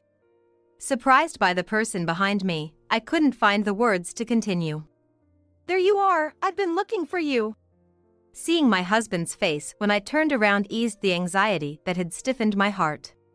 As we headed to the bus stop, I told him everything while he followed, puzzled yet listening. I told him about the harassment from my son's wife, the issue with the finances for the new house, and everything that happened today, sharing everything as we rode the bus together. Throughout, my husband listened silently, his frown deepening as the story progressed. After I finished, he simply said he'd walk with me and remained silent. Despite my insistence to turn back, he steadfastly refused. When the bus reached its final stop, everyone disembarked. Now, from here. The distance to my son and his wife's new home was significant, with no public transport available. Entering the destination into my map app, it showed it would take roughly over 3 hours to arrive. Let's go. Unsure of which direction to head, I stared at the map app, but my husband started walking without hesitation. Following him, I checked the map app to ensure we weren't going the wrong way. However, my husband had chosen the correct direction. A short while later, my phone rang. Seeing it was from my son's wife, I hesitated to answer, looking towards my husband for help. Noticing my gaze, he glanced at my phone, grimaced, took it, and pocketed it before continuing to walk. Realizing I had stopped, he looked back, silently took my hand, and we started walking again. Surprised by the suddenness, I had a lot to say, but it all flew out of my mind. My husband pulled me along silently, never hesitating. Despite the many forks in the road, he chose the path without any hesitation. And I followed silently, hearing my phone vibrate periodically. I finally pulled at my husband's hand and suggested, "It must be Kelly calling. Maybe you should answer it, it's annoying, isn't it?" Stopping, my husband turned to me and said, "Just ignore her. Are you tired?" Touched by his concern, I smiled and made a fist. "This is nothing compared to the deliveries I used to do. Are you tired?" "I'm fine. I'm sorry for all the trouble up to now." He muttered softly, clearly an apology to me. Following my husband as he started walking again, I laughed, forgetting the current situation. Pretending to talk to myself, I recounted everything to my husband as he walked ahead. I talked about helping with deliveries right after we got married, our son Roy being born, and when Roy brought home his wife, Kelly, saying he wanted to marry her. My husband walked on in silence, but he seemed to be listening. Suddenly stopping, he turned to me and said, "If we take the wider path, it'll be a longer, but smoother journey. The narrower path is a bit rougher but will get us there faster." "I'm taking the narrow path, what about you?" Touched by his concern, I grinned and quickened my pace to catch up to him. Then, overtaking him, I said, asking someone who's been crossing mountains for years, "Let's hurry up, Roy must be worried." Continuing together, we soon reached a quiet residential area, where a brand new house could be seen. Finally, we arrived at our destination. After getting my phone back from my husband, I saw a slew of missed calls from Kelly but chose to ignore them to check the time. Just as my husband had said, the journey that was supposed to take over 3 hours was shortened. Thinking of it as the last stretch, I braced myself and we finally reached Roy and Kelly's new home. Roy's car was parked in the garage. Pressing the doorbell, hurried footsteps approached from inside, and the door swung open. Roy, looking pale, welcomed us in first. We were led to the living room sofa to finally relax. Looking around the well-built house while massaging my tired feet, I felt proud. Roy then brought us cold drinks. Mom, Dad, I was surprised to hear you walked here all of a sudden. Are you okay? You must be tired. Why don't you stay the night? Sitting across from us, Roy looked concerned, but my husband sharply replied, No. We'll leave once we've calmed down. We don't want to stay in a house with such a terrible daughter-in-law. Hearing this, Roy's eyes widened as he looked for Kelly, who was nowhere to be seen. He hurried upstairs. After a bit of noise from upstairs, Kelly seemed to resign and came down with Roy. Sitting next to him, Kelly wouldn't meet our eyes. Roy asked about the meaning behind my husband's words. My husband, with a bitter face, yelled at Kelly. All this time, you've been deceiving us. We thought you were a slightly clumsy but charming daughter-in-law, but it turns out you've been doing terrible things to my wife. Shaking, Kelly kept silent as my husband continued his tirade. Roy tried to intervene and stop my husband, but my husband wouldn't be stopped. Even when building this house, we admired you for wanting to manage on your own, but to think you were extorting money from my wife. Roy stopped trying to intervene as my husband's words echoed through the room. I calmed my husband down, asking him to sit, and did the same with Roy. Addressing Kelly without looking at me, I laid bare my feelings. Kelly, the money issue is fine. I wanted to help you build this house. But your entitled attitude was unacceptable. It made me angry. Kelly remained silent as I spoke. And Roy looked back and forth between us, confused. Do you know why I gave you the money even though I didn't have to? Kelly shook her head. It's because it would trouble Roy. He didn't want to burden us and planned to manage on his own. If I said the money came from me, wouldn't that make you feel guilty? So I said it was from you, not for your sake. My stern words finally made Kelly break down and cry. Satisfied that I had said my piece, I sat back down. Roy then asked, Mom, did you pay for half of this house? Yes. And Kelly made you do it? Yes. Roy, overwhelmed, turned to Kelly. What have you done? We agreed not to burden our parents, and now this. You said you had enough savings. My husband added. This terrible daughter-in-law has been harassing my wife in secret. The mess in the kitchen during Christmas and making us walk today was all on purpose. Kelly. Roy stood up, angrily denouncing Kelly. I'm sorry. I was just jealous because you were always looking after your mom and dad, and I felt left out. Kelly started begging for forgiveness. But my husband was unforgiving. Why target my wife then? I get attention from Roy too, so why am I left out? That's because... Probably because of my husband's stern look, despite his age. Kelly might have thought better than to argue back. My husband pressed on. What about the finances for this house? Why did you only tell my wife and not both of us? Even if you found it hard to tell me, don't you think it's rude to call someone trying to lend you money poor? Hearing this, Roy looked up sharply at Kelly. Kelly, biting her lip in silence, received a trembling confirmation from Roy. Kelly, you made my mom give you money and even said that? With no other option, Kelly nodded tearfully. While Roy collapsed on the sofa, overwhelmed by guilt for not knowing. Kelly, scorned by Roy and yelled at by my husband, kept apologizing. When my husband demanded the money back, Kelly shook her head. I don't have any savings, please forgive me. Then, she pulled a box from under the TV stand, showing us a bank book with barely a few dollars left. Seeing this, my husband urged Roy towards divorce. Exactly. After all the care my mom gave you, to call her a stranger. I'd rather be strangers with such a person. Kelly clung to Roy, wailing for him not to divorce her. After that, no one could handle Kelly, and Roy drove us to the station. Roy then went straight to the city hall to file for divorce.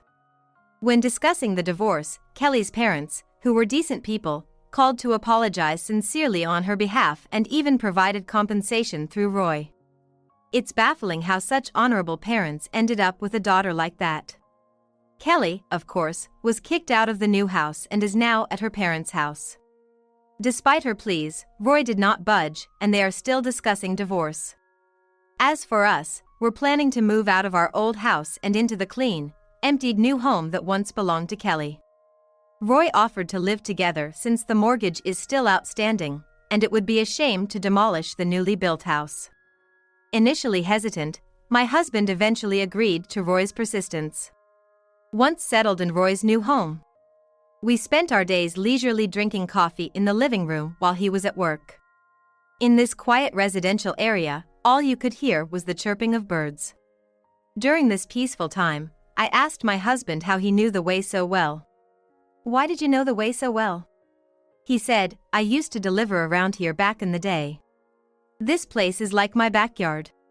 Watching my proud husband, I couldn't help but laugh. It seems we're in for happy days ahead as a family of 3. "After you're done living off welfare, you poor thing." Those were the last words they said before leaving the house. I felt all the strength leave my body and just slumped down right there. I couldn't help but remember what John had said earlier. "Sure, Sally Omar is independent, but I've always felt like my pride as a man was being hurt. From now on, I'm gonna build a family with Natalie. So, please, let's get a divorce." Everything seemed so trivial after that, and I signed the divorce papers to show my intention to divorce. Sometime later, I decided to discuss alimony with them, with a lawyer present. Shamelessly, an unrelated sister demanded a share of the property. However, the lawyer burst out laughing and said, "Isn't the welfare recipient you?" "What?"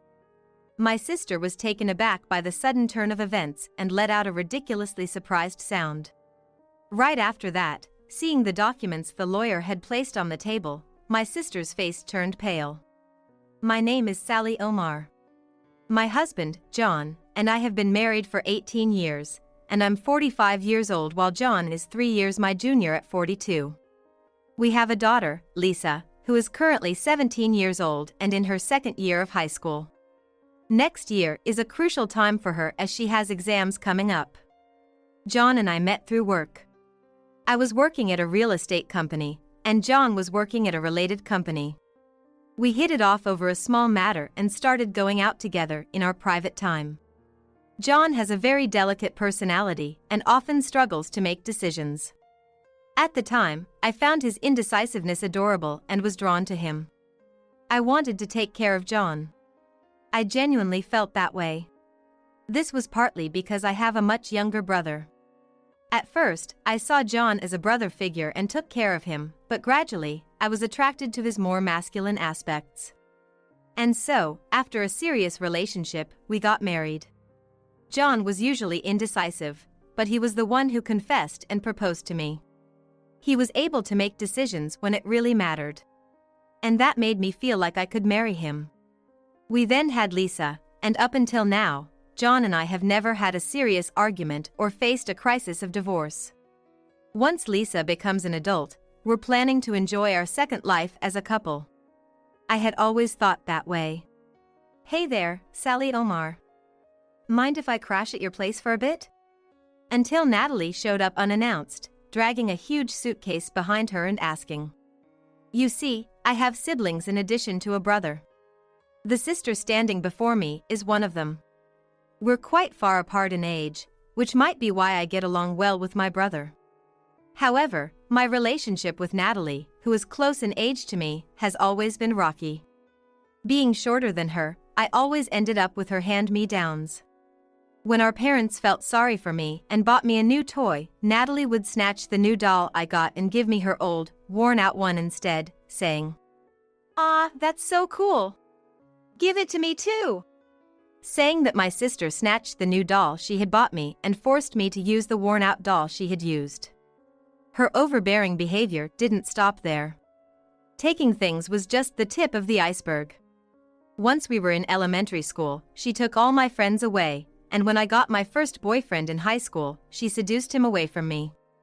I hated her so much that I went to a different college just to avoid her, but she still interfered in my life, ruining what should have been a fun college experience.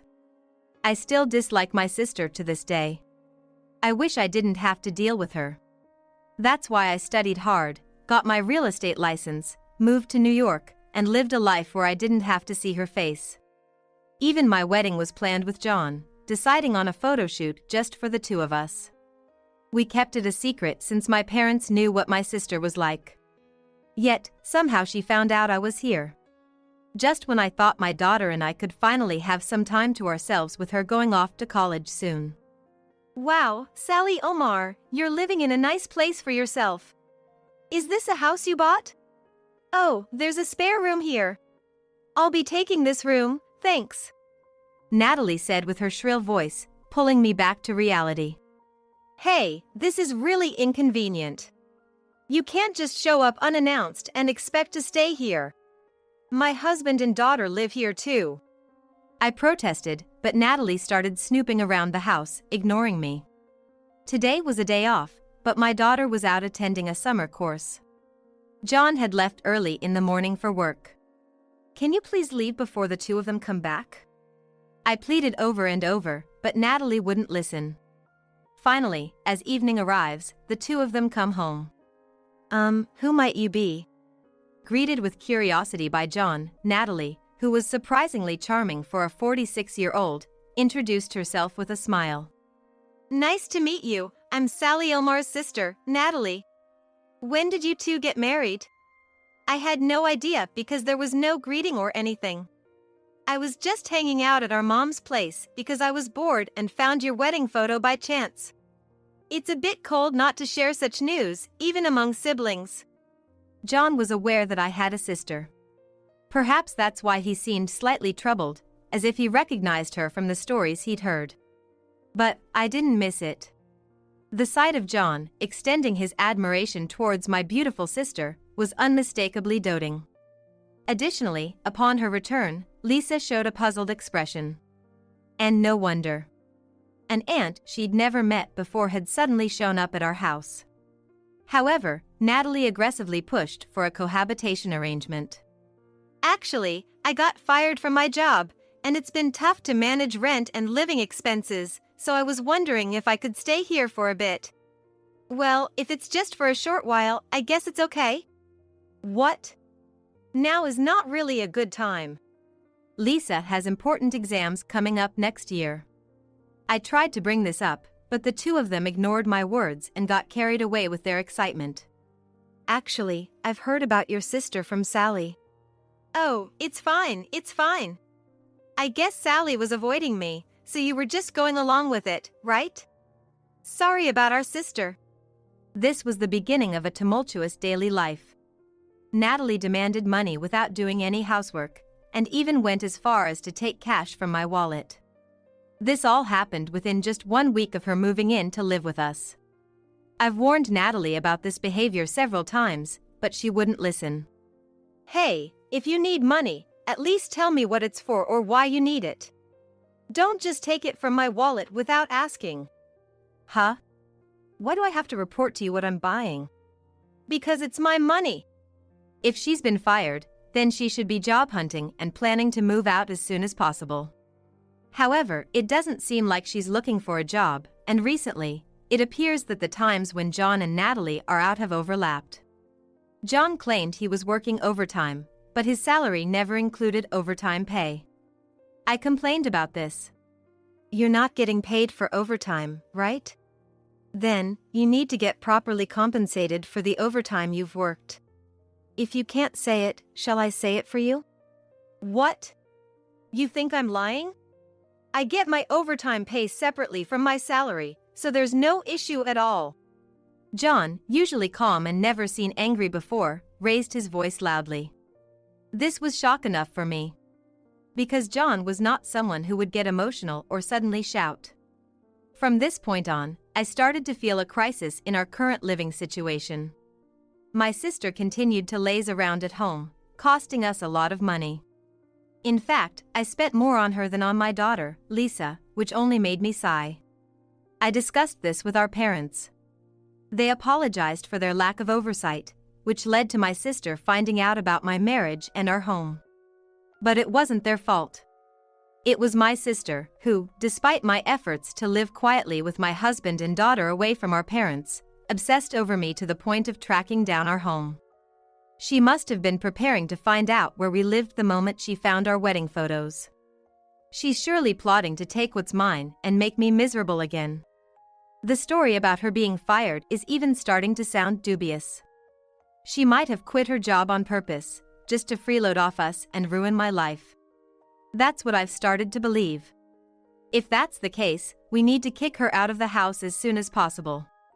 Hey, you said you got fired, but if you were enrolled in unemployment insurance, shouldn't you be able to receive unemployment benefits?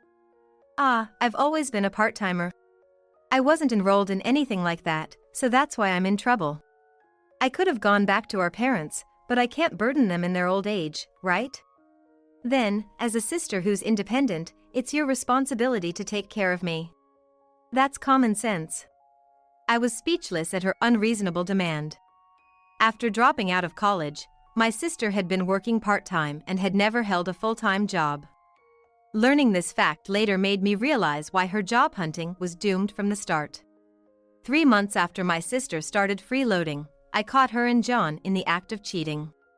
I had my suspicions, but to actually witness it. Canceling a client meeting left me with some free time, so I went to a cafe. Looking outside, I saw my sister and John walking together, holding hands and chatting happily. It's unthinkable for a brother-in-law and sister-in-law to hold hands like that. At that moment, I was certain they were having an affair. After some time, once my feelings had settled, I confronted them at home. So, the overtime was a lie, huh? Sister, you've been pretending to job hunt while actually fooling around with John. How low can you get, trying to take something from me even at this age? That's why I never told you about my marriage. When I exploded with emotion and expressed my feelings in the heat of the moment, the two of them easily admitted to their affair. Then, they started saying things that were even more infuriating. If I had known such a beautiful woman was your sister, I wouldn't have been swayed by Sally's sweet talk. Sure, Sally is independent, but I've always felt like my pride as a man was being hurt. From now on, I'm going to build a family with your sister, no, with Natalie. So, please divorce me. They confronted me with a divorce paper. Understood. With things like this, there's absolutely no way to rebuild. Sister, John. From now on, I won't be taking care of your finances at all, so just be aware. After I said this, my sister burst into laughter and said something outrageous. Go get welfare, you poor thing. What? I wondered what she was talking about. As I was thinking, John, half smiling, started saying something even more appalling. Right. The mother always has the upper hand in custody battles, right? I think it's better for the daughter to be with her mother, Sally, than me. The rest is up to you. With those words, the two of them left the house. About 30 minutes later, Lisa came home and was puzzled by how quiet the house had become. So, I honestly told her that we were getting a divorce. Initially shocked, Lisa seemed to accept the situation with a bit of relief after a while. Sometime later, the divorce was finalized. I decided to demand alimony from the two of them, so I arranged a meeting with them in the presence of the lawyer I had hired. Shamelessly, my sister demanded a share of the assets. However, the lawyer burst into laughter and said, "Looks like welfare is for you, isn't it?" What? My sister, taken aback by the sudden turn of events, let out an absurd scream. Right after that, when my sister saw the documents the lawyer had placed on the table, she turned pale. There's no money for asset division between this couple. At those words, my sister looked at me and John with a shocked face. Of course, John was also surprised, having been told there was hardly any money to their names. Anticipating this, I had done something right after witnessing John and my sister's affair. Therefore, the only cash we had between us was a mere $24,000. As a couple celebrating their 18th anniversary, it's a hard amount to believe. Hey, what's going on here? You had a lot of savings, didn't you? John, completely unable to grasp what was happening, asked in a panic. Upon seeing that figure, rage welled up inside me. You really don't care about Lisa at all, do you? I talked to you about this.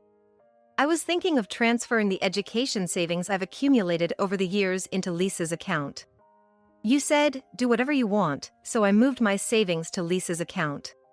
Almost all of my savings were for education expenses. You know that better than anyone, right? Lisa manages her own money, and I even paid the gift tax to transfer it to her. This can no longer be considered joint savings. When I said that with a composed face, remembering the conversation, John's complexion turned noticeably worse. Then, what's the breakdown of the $24,000? I think about 80% of it is John's secret stash. Upon hearing that, John had a look of disbelief on his face. Did you know about this and that's why you transferred your savings to Lisa, anticipating the property division? You agreed to it. Look, you even signed the consent form yourself. With that, John became furious. I thought it was strange. Why would you ask for my consent just for that? John said this while scratching his head, clearly regretting it, but he couldn't take back his signature now. I consulted a lawyer, who explained that since John had consented to the gift to Lisa, it was no longer considered marital savings at that point. I didn't want to give the money I had saved for Lisa to these two people. That's why I thought of making a lifetime gift. Upon hearing this, my sister, dumbfounded, somehow managed to say to John, Hey, didn't you say we had plenty of savings? Weren't we supposed to live a luxurious life together? Dividing $24,000 in assets won't amount to much. Why didn't you realize Sally Omar's intentions sooner? While turning pale and berating John, he just looked away and kept silent. John, having a low salary and burdened with a lot of student loans, had hardly contributed to the living expenses since our marriage. But that was agreed upon. When John said it was difficult to contribute to the living expenses, I said, All right, I'll take care of all the living expenses. So, could you focus as much as possible on saving money for our retirement? Thus, for over a decade since I took on all the living expenses. John was supposed to have saved at least $20,000, but when we checked, it was just under $20,000. Since he didn't have to pay for living expenses, I thought saving money would be easy, but John had been wastefully spending behind my back. That must be it. By chance, when I saw the bank account statement John had left on his desk and learned how much he had saved, I felt betrayed. But maybe he's been saving properly in another account. That faint hope was also betrayed, but now that I'm divorced from him, I don't care anymore. My sister is finally understanding the seriousness of the situation and is in despair.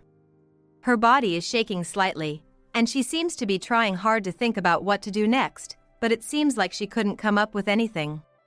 I decided to tell my sister, who is confused to learn that the only cash available for division is just $24,000, another truth.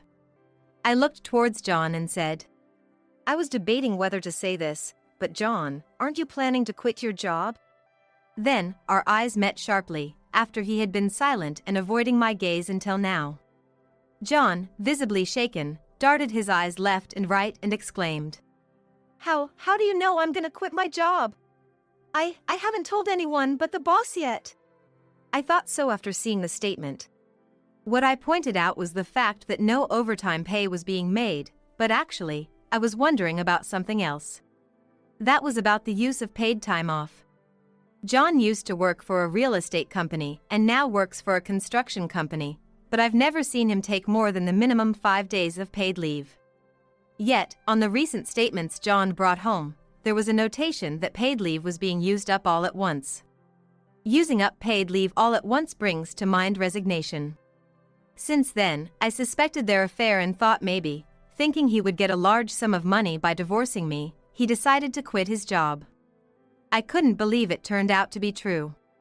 I sighed at John's overly optimistic thinking. Well, you were my husband after all, so you know what kind of job I've done and how much wealth I've built.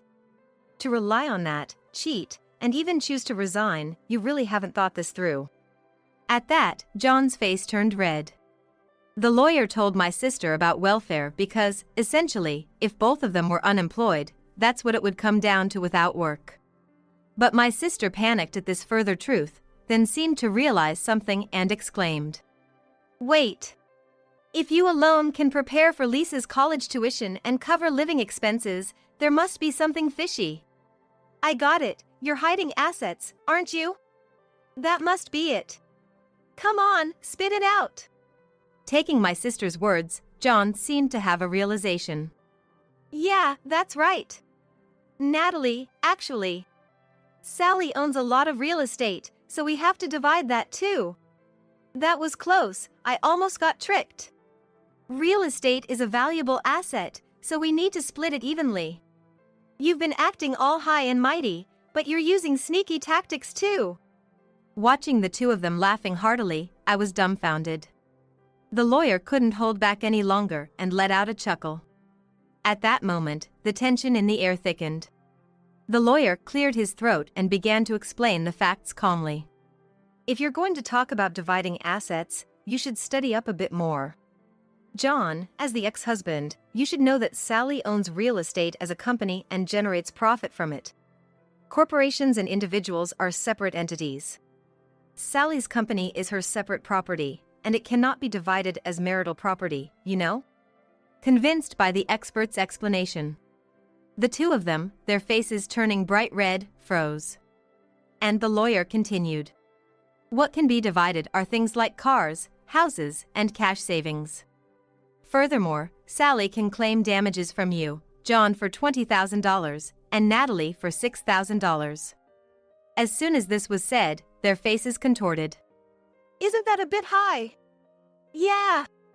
I mean, normally, you don't hear about $20,000 for something like this, right?" They hadn't anticipated this turn of events and started making excuses. However, I immediately countered. "Oh, who decided that? The market rate is just a guideline." John took paid leave to secretly date my sister, and my sister, without even trying to find a job properly, was out enjoying herself on my dime. The lawyer objectively reviewed these facts and decided on this amount. "What? Would you have preferred a higher amount?" Hearing this, they hurriedly shook their heads. The discussion didn't conclude that day and was adjourned. But I felt a definite sense of progress. 2 weeks later, we arranged to meet again for further discussion. Then, surprisingly, my sister took a defiant stance. "Give me the house and the car. It's like a compensatory division for damages, right? Then we'll give you the $24,000, and I'll pay the remaining $2,000. That should be fine, right?" Her ludicrous suggestion nearly made me shout in anger. But I managed to control myself with reason and calmly assessed the situation. The house still had a mortgage, and I had maintained it at every opportunity. So, it would fetch a reasonable price if sold. The car, too, was bought new and was only 5 years old. Both would still hold value, yet if I agreed to my sister's demand, I would be the only one to lose. That was absolutely unacceptable. "Sister, did you even do the math? If you consider the money from selling the house and car, you wouldn't be saying such things. Typically, it's not for the ones who cheated, like you and John, to make such demands. It's for me to say. How audacious can they be?" I thought so too, but before I could continue, John, sitting next to my sister, interrupted and started saying this. "You're at the company, owning assets worth $240 million, right? I don't care if you're some real estate mogul or what, but being so greedy even with all that wealth is just too much." I was momentarily taken aback, but their behavior was so absurd that I burst into laughter. Given the situation, my sudden laughter made them freeze. After laughing for a good while, I straightened my face and said, "So, is that all you wanted to say? And why are you acting like the victims here? Greedy? I'm fine with being greedy. Rather than giving money to a man who cheats and abandons his daughter and a despicable sister who steals her brother-in-law, it's better for me to earn as much as I can for Lisa." They flinched. Just like the lawyer said at the meeting the other day, I wanted to tell them to study more if they want to use legal terms. I wonder what made them think they could say such things in the first place. I thought about slowly shattering their expectations. John, this house is in my name, right? Well, I know that, but we've been living together so far. So what? It's my separate property since I bought it with a loan before we got married, no matter how you look at it. The car was bought new, has had no accidents or violations, and this model sells for a good price. If you want to take it, you'll have to pay me half the appraisal value. That's the rule for property division. I own 2 cars.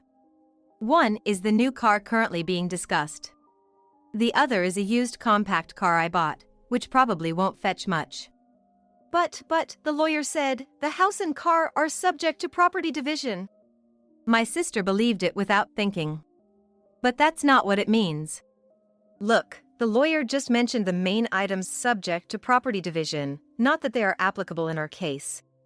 The only things we have to divide between us are the $24,000 in savings you've hoarded and my savings, plus the 2 cars, that's all. Of course, my sister knew nothing, and John, not thinking deeply, found themselves in a pinch again. They showed signs of thinking hard, but eventually became lost on what to do. John pleaded with me, lowering his head. Please! Can you just give me enough money to start a new life smoothly, huh? But it didn't seem like genuine remorse. It just looked like he was bowing his head for now to solve the problem at hand. I didn't need such a shallow apology. I hardened my heart and answered. Given the way things are, it doesn't seem like you'd want to pay for Lisa's child support either. There's just no room for compromise. Why should I have to worry about your living expenses? Realizing that further discussion wouldn't change my mind, they reluctantly signed the necessary documents. After the divorce and property settlement were finalized, my sister kept calling me persistently. Hey, why did John have so much debt? You were paying for the living expenses, right? Then, what's the point of having debt? What's going on here? My sister was freaking out on the other end of the phone. Holding back a sigh, I calmly explained the facts. It's pretty obvious when you think about it. Despite having years to save, he only had less than $20,000 saved up.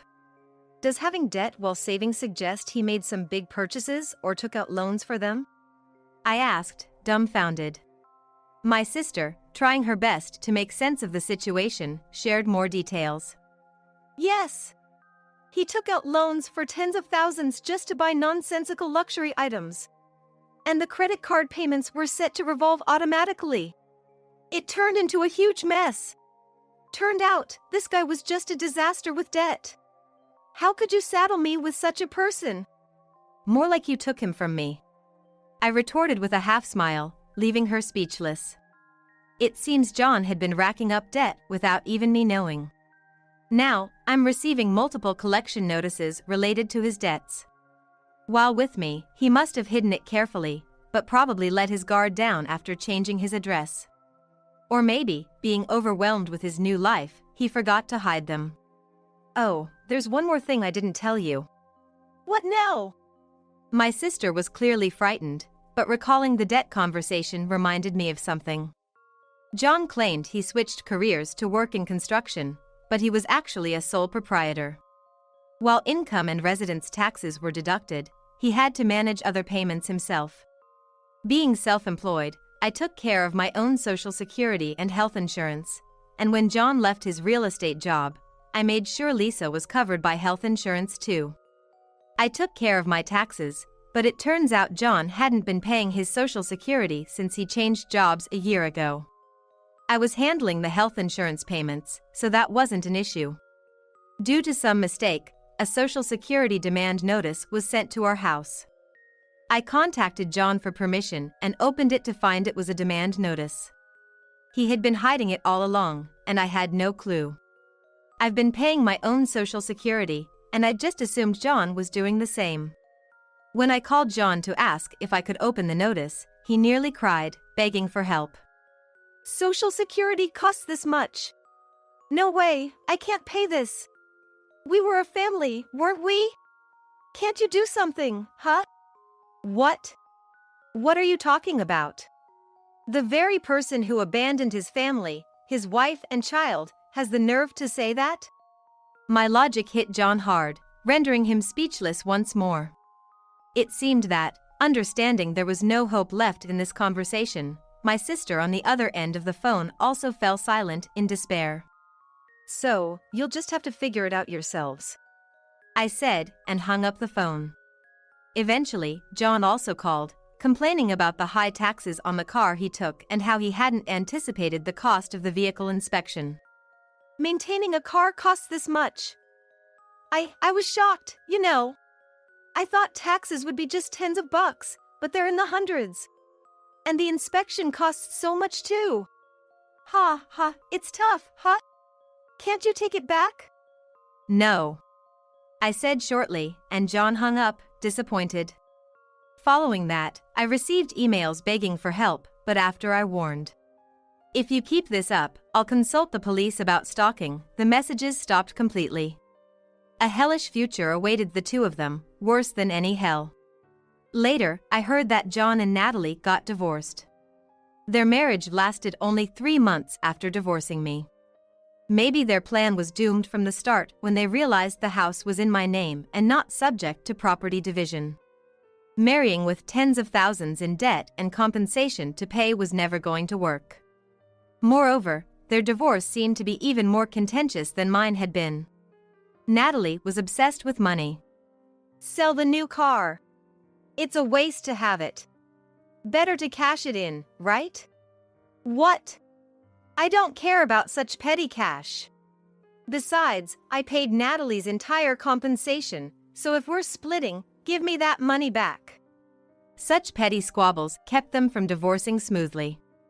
In the end, John apparently chose to declare bankruptcy. Since I had already collected the compensation in full, it didn't affect me. However, John ended up jobless and penniless, eventually becoming homeless. Of course, given his prior statement about quitting his job, he couldn't retract it and left the company. His useless pride prevented him from applying for social welfare. Now, he's probably living a miserable life, begging on the streets. Natalie faced divine retribution. Despite stealing her sister's husband and cheating, she was divorced in just 3 months, and word got out, ruining her social relationships. Of course, she was disowned by my family and relatives. Besides, no company would want to hire someone like my sister, so her job hunting is still struggling. Even if she manages to get hired for a part-time job, her attitude of being strong-willed and always blaming others while claiming she's not at fault gets her fired instantly. The reality has become what the lawyer said: welfare is your only option, and now my sister is at the government office, desperately trying to get welfare assistance. However, because she continues to hold on to items that could be sold for money, she's been unable to receive welfare, got evicted from her apartment, and ended up homeless, just like John. Since her selfish actions trampled not only on me but also on Lisa's feelings, this kind of punishment seems only natural. Now, it's just the two of us living together, but our days haven't changed much. Lisa feels refreshed without John around, who did nothing for her yet always complained, telling her to study and to get into a good university. And she did it. She got accepted into a national university. Seeing my daughter becoming a college student this fall fills me with emotion all over again. My job is busier in a good way, and though I'm almost 46, I'm still in good health. I feel motivated to work